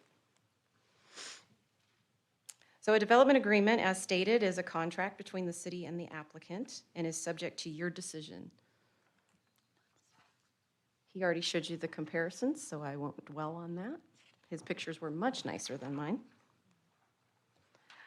This is the concept plan that would go into the development agreement for both sites. The sites will be split for parcel A and parcel B. We received comments from the building department, the police department, and from the engineering division with their standard review comments and approvals. So the land uses in the area are single-family residential with county ag land to the north. The comp plan shows it as medium-density residential. However, that's not really applicable in this case because it's an allowed use. The comp plan also outlines the Nampa School District's strategic vision for providing education to all students in Nampa, and it shows the city's plans for well-located schools. So should council choose to approve this request, the conditions of approval are listed in your staff report and will be separated out in the development agreement for parcels A and parcels B. The Planning and Zoning Commission had asked for a condition to monitor the decibel levels. The study from Bionomics Environmental concluded that it would not have an impact on the surrounding properties. So you can choose to either keep that condition or not keep that condition. That's entirely up to you. There is your potential motion, and I will stand for any questions. Mayor Kling? Yes. Christy, what is the landscape buffer along the eastern boundary line to the residential to the east? So Councilman Haverfield, the standard RS6 zone setbacks are 5 feet. So there's only a 5-foot landscape buffer abutting those residential lots? That would be required, but I think the buildings are set back further than that. Well, the buildings are. I'm looking at the buffering. Normally, abutting residential, commercial development like this, the landscape strip would need to be wider than 5 feet. Well, we don't actually require a landscape strip, we just require the setbacks for the building. Because they're the same zones. So we're looking at an approved We're, use. yeah, in we're not ours. really looking at it from a commercial perspective, but even in a commercial zone, you still have a 10-foot setback from a residential zone, doesn't necessarily have to be landscaped. Well, I think the whole premise of that is to provide a buffer to the residential so that sound is dissipated. The fence obviously has been mentioned, but again, the nature of landscaping is to absorb sound and to provide a visual buffer between a development like this and the residential lots to the east. So I'm surprised that we don't have those property owners concerned about not having more of a landscape strip indicated. That would be your prerogative to add that as a condition of approval, if that's something you thought would be appropriate. Again, I can speak to it later, but that would be a concern that I would have, just that buffering to the east. Okay. Because it is residential that's existing now. Mhm. And it looks like there's the room to adjust it to get at least a 10-foot landscape strip, and then the drive lane that's going to be going And those were the neighbors that came to the Planning and Zoning Commission with noise concerns. And, you know, they've done the study, all of those things, but if you wanted to do that as a condition of approval, you know, that would be another way to mitigate that. Okay. Is that could I follow up with a question? That is that the area that the fence was suggested already? That was the mitigation for that specific issue. Could you show us the picture of how far away that residential area is that you're referring to? So if you look at the two rectangles there, it's the one furthest to the south. Well, actually, they're both about the same distance. And then there's the dashed line to the east, right where it says North Fitzwilliam. Those are residential lots. That's how close those buildings would be to the property line. Okay, so they are close. They're Okay, close. so what you're proposing would be to fence that entire length of the back of those residential properties, is that correct? Okay, great. It's a good solution. Okay, are there any other questions for Christy? Okay, we'll go to public hearing and then we'll be back. Thank you. Okay, we have a number of people signed up for a public hearing, but Debbie, am I understanding that none of them wish to speak? Yeah, I have none of them wanting to speak, and they're all in favor. Okay, would you mind just real quickly going down that list? You can say their name. I don't know if you have to say address, but just name and that they're in favor and don't wish to speak. Jerry Dickerson, in favor, not wishing to speak. Hugo Castillo, in favor and not wishing to speak. Fred DePold, in favor, not wishing to speak. Danny Castro, in favor, not wishing to speak. Daniel Saloni, in favor, not wishing to speak. Anita Saloni, in favor, not wishing to speak. And David Wally, in favor and not wishing to speak. I want to say sorry. So is there anyone else? So those are the only people that we have signed up, is that correct? Correct. Okay, is there anyone that did not sign up that had intended to testify this evening? And that, I didn't say, I just opened public hearing, that's the list. And so seeing none, is there anyone online? I forgot to ask that earlier. Okay. So we don't have anyone else signed up to testify this evening. So this would be the opportunity for the applicant to come back and provide any closing comments and opportunity for council to ask any final questions of the applicant.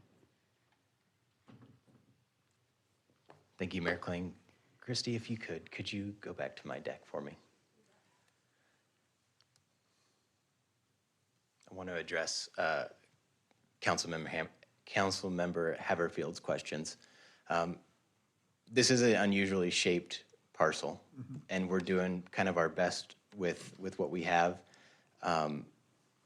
Due to the location of the utilities on the site, if you could go to the very last slide. I don't believe I showed it. Second to last. This is a little bit more detailed site plan. So Exhibit C in our packet is the site plan that we need to be looking at. Well, I guess I would say we're here on a development agreement modification. And so what we're really talking about is, I think, use and conceptual plan. But anticipating some of the comments tonight, I wanted to include this in the slide deck. We are at the point of applying to the city for construction permits, so we have some fairly detailed drawings. And I thought these might help illustrate why we can't do a landscape buffer in that eastern shared boundary. Okay, I'm sorry, Mayor. So if I'm looking at the main building, is it 10 feet off the property line or is it less? Mayor Klink, Councilmember Helford, it's more. So the Building A is about 15 feet off the line, and Building B is about 12 feet off the line. Okay, so they would both be more than 10 feet. So the only thing that doesn't have a landscape strip is the eastern access off of Orchard on the eastern side of the boundary line. What is that setback then? Is there a landscape buffer there or not? I want to make sure we're talking about the same thing, because Christie's pointing at my western access, and you're talking eastern, right? So that shared boundary. There's five residential lots Yep. that are on that eastern boundary. That area will be full. So what we have going on here is we have utilities coming from Orchard and Lexboro. That corridor between the buildings and the eastern property line is essentially our utility corridor. So we have gas, sewer, fiber. How wide's that easement? We are working with each individual provider to give them easements, but they aren't looking to go through our site, so I don't think they're too concerned about easements. You're talking utilities. You're not gonna have a utility easement? I don't believe we need to provide them with an express easement in this case, because this is, again, is just to serve our use. We're not going to and through. So, but you're bringing utilities in off of Orchard, correct? And Lexboro, that's correct. Is it going to be under the asphalt section or in a landscape area? It will be in a landscape area. So you can't build over an easement, basically, or those utilities. So you're basically accomplishing what I'm asking for, having a landscape strip. I'm asking how wide that is. Is it 10 feet? It will be at least 10 feet. Yeah, and I just want to say one thing, because I want your expectations to be correct. We're not under the impression that, again, a landscape buffer is required. This will all be grassed and manicured and maintained, but because of all the utilities and concerns with roots and things like that, those utility providers won't allow. You won't have trees in it, obviously. You'll have grass on the surface, but nothing that's a deep-rooted. I understand that. Okay, and you're basically accomplishing what I'm asking for. So you've answered my question. Okay, great. As long as we're not looking for mature trees, we are landscaping. You can go vertical, I guess, and just have them applied to the fence. And yeah, the fence is what we came up with as the creative solution to help mitigate those issues. And I don't have anything else to add unless there are any questions. Mayor, I'm just curious, on Caldwell, what's the ratio? I would think there'd be a majority of males. What's the ratio of male to female in Caldwell Elevate? Do we know? I'm sorry, I don't know the answer. I mean, I would think with what I'm hearing as far as the vocational, opportunities, it would be more male, but. I don't know, I was I hope- there I and it hope there's didn't some appear lady to be. welders out there. There were. Yeah. Well, no, I They just also saying I had- want more ladies, so hopefully they're recruiting ladies. Yeah. They also had marketing classes. They had different classes, Oh, and okay. when I was looking at the ratio, it seemed like a really good mix. Good. Yeah. Well, I don't want these guys not to have any, girls I can take to the prom or something. Thank you. Are there any other questions at this time? Okay, thank you very much. Thank you. Okay, council. And if you don't have any further questions for the applicant, I would stand for a motion to close public hearing. So moved. Second. All in favor? Aye. Okay. There's our motion. Yep. This is a really neat school. I visited out there too, and Matt Strong, who's the former Skyview football coach, he's the principal. And Jules Carpenter will be involved with the one here. And really, more than just a technical school, it's really a school that invests heavily in kids who just are not making it in the traditional school system. It's really cool. In the Caldwell one, they have a slide that goes from the second story down, and it's just a really neat, a lot of shared space. You got big lounge areas in the middle, so when kids need to just have a minute, they can go sit. There are lots of girls. But really, I would say that when you think about this school, it's giving high-risk kids an opportunity to be successful. And if you know Matt Strong and you know Jules Carpenter, they are all about investing in the future of our kids, high risk or not, but they have chosen specifically to invest in these kids. So I'm thrilled to see this landing in our community. I was really jealous when I saw the one in Caldwell, so super neat. And Matt would give any of you a tour. It's absolutely worth going out and checking out. Super cool. Well done, We thanks. need to be on record for a motion. And I support those comments. I fully agree. Okay, so I guess I'm gonna make a motion then. Let me look here. I'm so screwed up tonight. Make a Do you have a motion? Where's our motion? Kristen. I'm not even sure which one we are on anymore. She's gonna get it. Okay. Yes. I talked to Matt Strong as well yesterday, and have just want to just agree with everything that Jean just said. So great opportunity. There it is. Okay. Can you read it? I make a motion to recommend approval of a development agreement modification to modify the site plan ordinance number 3983, Exhibit B, to allow construction on Elevate Charter School, a nonprofit public school instead of future phases of the existing church at 11437 0 West Orchard Avenue, with conditions of approval. Are we doing fence or not? Second. That was a condition, wasn't it? I thought that had. I would go ahead and add it in your motion. Okay, with the buffer Fence. fence included as a condition of approval and all others. Second. It's been moved and seconded. Is there further discussion? Roll call. Rodriguez? Yes. Brunner? Yes. Haverfield? Yes. Levi? Yes. Bauer? Mucci? Yes. Thank you to all of you for your vision, for your support, for where this is going. It is a wonderful project for our community, and I'm excited to see it happen. Thank you, Harvest Church. Thank you. Yes. Good to see you, Jerry. Good to see you, too. Thank you for coming. Okay, so that concludes our public hearings, and we're going to go back to new business. Good night, guys. Good night, thank you.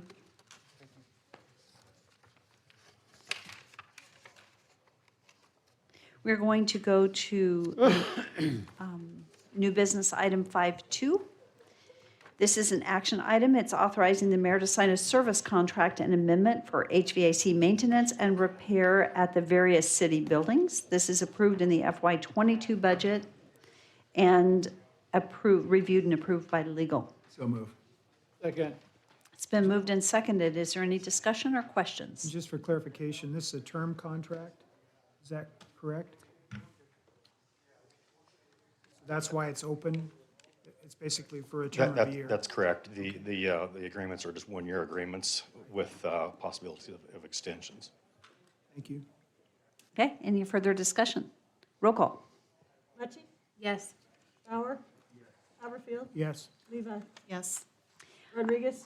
Yes. Brunner? Yes. Item 5.3 is an action item to authorize the mayor to sign the service contract and amendment for janitorial services at the Nampa Public Library and Nampa Development Services Center. It is approved in the FY22 budget and has been approved by legal. So moved. Second.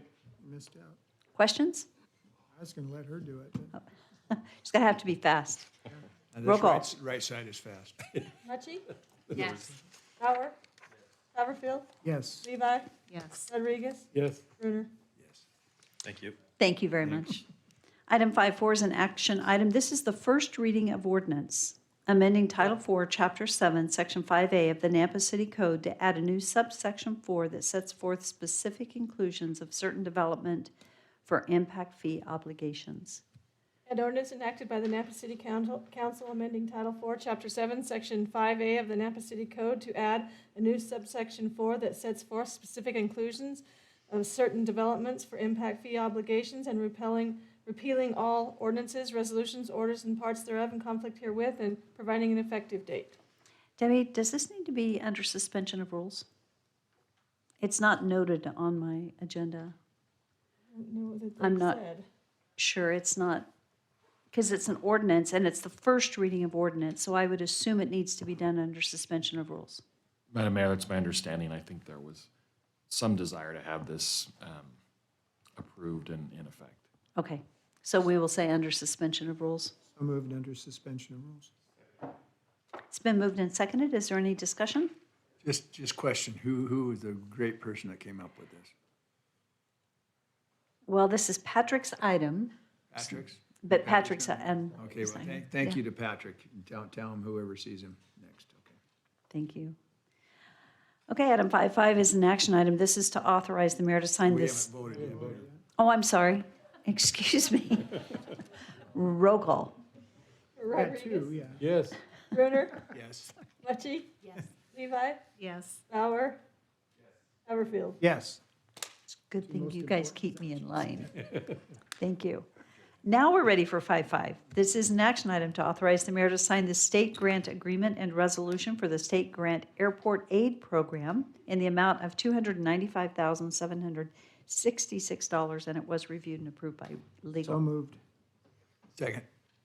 City matches 15% of that. Great. Is there any discussion? Mayor Kling, Yes. just reading through the packets, Tom, Jeff, you guys do a great job finding dollars.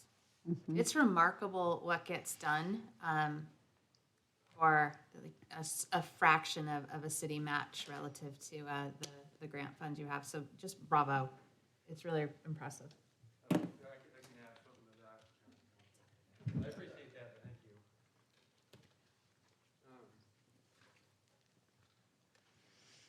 So a lot of these grant programs are sponsored by ITD, even this airport one has ITD. And I've been doing a lot of studying on federal funding, and I've learned recently that Idaho is one of the few states in the nation that has the 7% match rate. In this case, it's 15 because it's a airport, but states like Texas are more like 20% match. And it's because we're such a rural state, we get more federal funding back than we actually contribute. And that's just part of, that's interesting factoid, but. Thanks for stretching our dollars. Yeah. Tom, thank you for sharing that. I appreciate that. Thank you. Okay, roll call. Rodriguez? Yes. Mucci? Yes. Bauer? Levi? Yes. Brunner? Yes. Haverfield? Yes.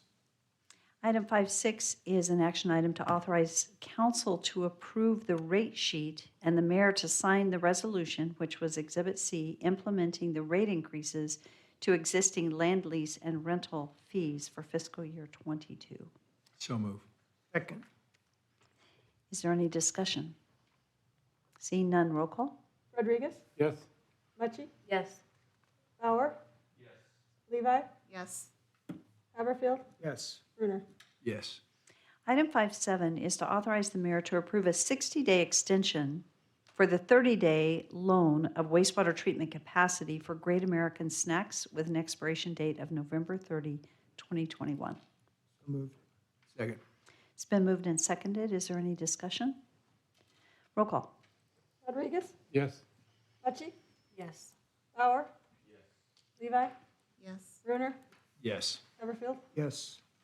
Item 5.8 is an action item, and this is to authorize the Fleet Services Division staff to proceed with the purchase or aid in the purchase of all approved city fleet vehicles and equipment assets not to exceed the estimated total amount of $2,717,035. This is what we approved in the FY22 budget, and it's just authorizing them to move forward in FY22 with those purchases. Mayor, do we have anybody from Fleet at all? Doug is not here, right? Oh, Doug's online. May I ask him just a couple questions? Yes. I have I'll no, pull my motion back off the table then. thanks. Doug, are you there? Yeah, can you hear me okay? Yeah, this is Darrell. Hey, thanks. And you know, my normal questions is, I have a couple of specific ones, but what happens to these, most of these old vehicles? Where do they go? Well, if they still have life left in them, I'm sorry, Mayor and Council, if they still have life left in them, we will reallocate them to other departments. If they're completely exhausted and worn out, we will auction them at public sale. Okay. And we will return those revenues to the whatever fund balance that they were approved to originally. So the old Pettibone crane, 1971, $250,000, that's going to be an auction item?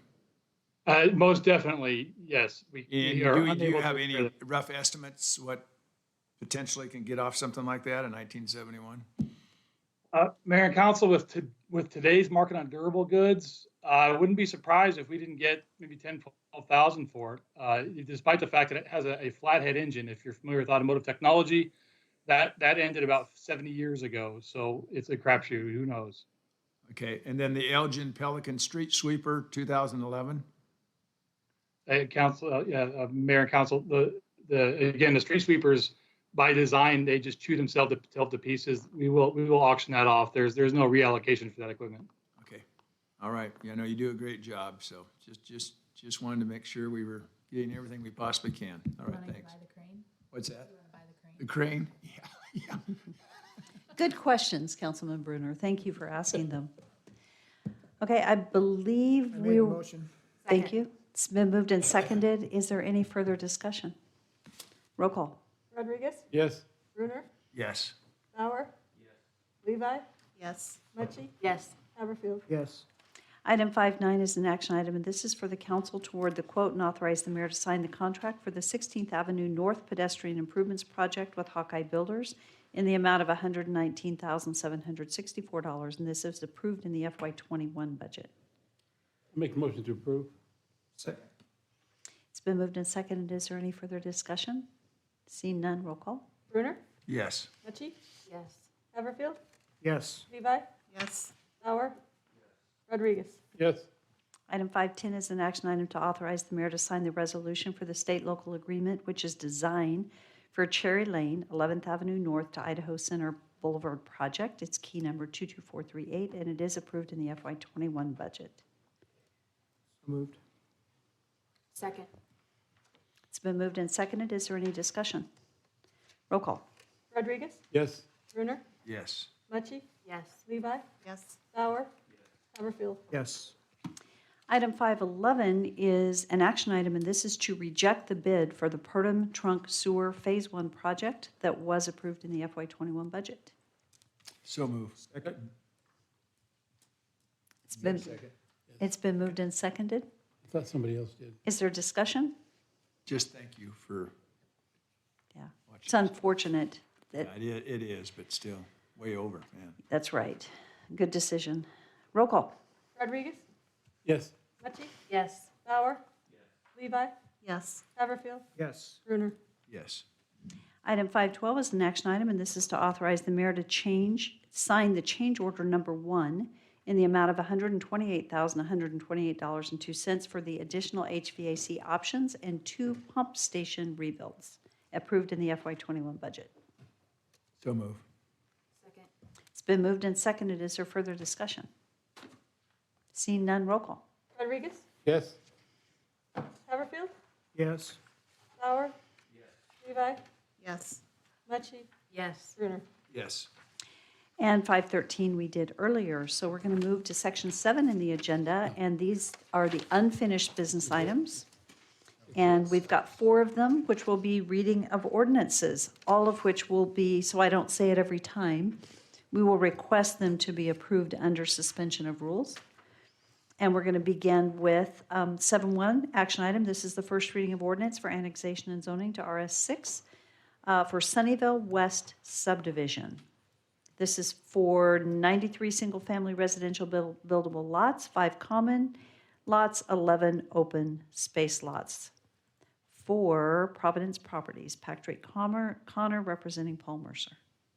An ordinance of the City of Nampa, Idaho, determining that certain lands commonly known as 0 West Flamingo Avenue, Nampa, Idaho, comprising approximately 26.22 acres, more or less, lay contiguous to the city limits of the City of Nampa, Canyon County, State of Idaho, and that said land should be annexed into the City of Nampa and be zoned RS6, declaring said lands by proper legal description and described below to be a part of the City of Nampa, determining that certain lands annexed and zoned are in the best interest of the public and consistent with the comprehensive plan of the city, directing the city engineer and planning and zoning director to add said property to the official maps of the City of Nampa and to designate said property as RS6 on the official zoning map and other area maps of the city, providing for recording, providing for severability, and providing an effective date, repealing all ordinances, resolutions, orders, and parts thereof in conflict herewith, and directing the city clerk to file a certified copy of the ordinance and map of the area to be annexed with Canyon County, State of Idaho, and the Idaho State Tax Commission pursuant to Idaho Code Section 63215. That girl can read. That was fast. Make a motion to pass the ordinance under suspension of rules. Second. It's been moved and seconded. Is there discussion? Roll call. Rodriguez? Yes. Brunner? Yes. Bauer? Levi? Yes. Mucci? Yes. Haverfield? Yes. 7.2 is an action item. This is the first reading of ordinance for annexation and zoning to RS7 for Spyglass Ridge subdivision at 11544 and 11642 Iowa Avenue for copium investment. An ordinance of the City of Nampa, Idaho, determining that certain lands commonly known as 11544 and 11642 Iowa Avenue, Nampa, comprising of approximately 8.88 acres, more or less, lay contiguous to the city limits of the City of Nampa, Canyon County, State of Idaho, and that said land should be annexed into the City of Nampa and be rezoned RS7, declaring said lands by proper legal description and described below to be part of the City of Nampa, determining that said annexation and zoning are in the best interest of the public and consistent with the comprehensive plan of the city, directing the city engineer and planning and zoning director to add said property to the official maps of the City of Nampa and to designate said property as RS7 on the official zoning maps and other area maps of the city, providing for a recording, providing for a development agreement, and providing for severability, providing for an effective date, repealing all ordinances, resolutions, orders, and parts thereof in conflict herewith, and directing the city clerk to file a certified copy of the ordinance and map of the area to be annexed with the Canyon County, State of Idaho, and the Idaho State Tax Commission pursuant to Idaho Code Section 63215. Is there a motion? Make a motion to pass the ordinance as read under suspension of rules. Second. Just sit there? Well, I guess maybe It's been you moved can and get a drink of seconded. water or something. Roll call. Who was the second? I was. Victor. Brunner? Yes. Mucci? Yes. Bauer? Levi? No. Rodriguez? Yes. Haverfield? Yes. Item 7.3 is an action item. This is the first reading of ordinance for a zoning map amendment for RS6, from RS6 to duplex residential zoning district and a preliminary plat approval for Smith Townhomes at 0 and 336 and 322 Smith. This is for 20 single-family zero-lot lines attached. It's 7 2-unit buildings and 2 3-unit buildings for a gross density of 12.42 and a net density of 14.84. This is for Mateo Echeverria, representing Trifecta Development. An ordinance of the City of Nampa, Idaho, to provide an RD zone designation for certain lands commonly known as parcels R16144501000, R161421010, and R161420100, located at 0, 336 and 322 Smith Avenue, Nampa, Idaho, comprising approximately 1.61 acres, more or less, determining that said zoning is in the best interest of the citizens and consistent with the city's comprehensive plan, rezoning said property from RS6 to RD, providing for recording, instructing the city engineer to designate said property as RD on the official zoning map and other area maps of the city, subject to any conditions imposed by the city council, and directing the city engineer to alter the use and area maps accordingly, providing for an effective date, and repealing all ordinances, rules, and regulations and parts thereof in conflict herewith. So moved on to suspension of rules? It's been moved and seconded. Is there any discussion? Roll call. Brunner? Yes. Bauer? Haverfield? Yes. Levi? Yes. Mucci? Yes. Rodriguez? Yes. And our last item this evening is action item 7.4. It's the first reading of ordinance for zoning map amendment from suburban residential to light industrial zoning district at 620 North 39th Street to allow construction of 2 warehouse buildings for Nick Barnes. An ordinance of the City of Nampa, Idaho, providing an IL zone designation for certain lands commonly known as parcels R3169700, located at 620 North 39th Street, Nampa, Idaho, comprising approximately of 1.26 acres, more or less, determining that said zoning is in the best interest of the citizens and consistent with the city's comprehensive plan, rezoning said property from RA to IL, providing for recording, instructing the city engineer to designate said property as IL on the official zoning map and other area maps of the city, subject to any conditions imposed with the by the city council, and directing the city engineer to alter use and area map accordingly, providing for an effective date and repealing all ordinances, rules, and regulations and parts thereof in conflict herewith. Motion to pass the ordinance as read under suspension of rules. It's been moved and seconded. Roll call. Rodriguez? Yes. Brunner? Yes. Mucci? Yes. Levi? Yes. Bauer? Yes. This concludes the action items for our city council meeting this evening, and I would stand for a motion to adjourn. Moved. All in favor?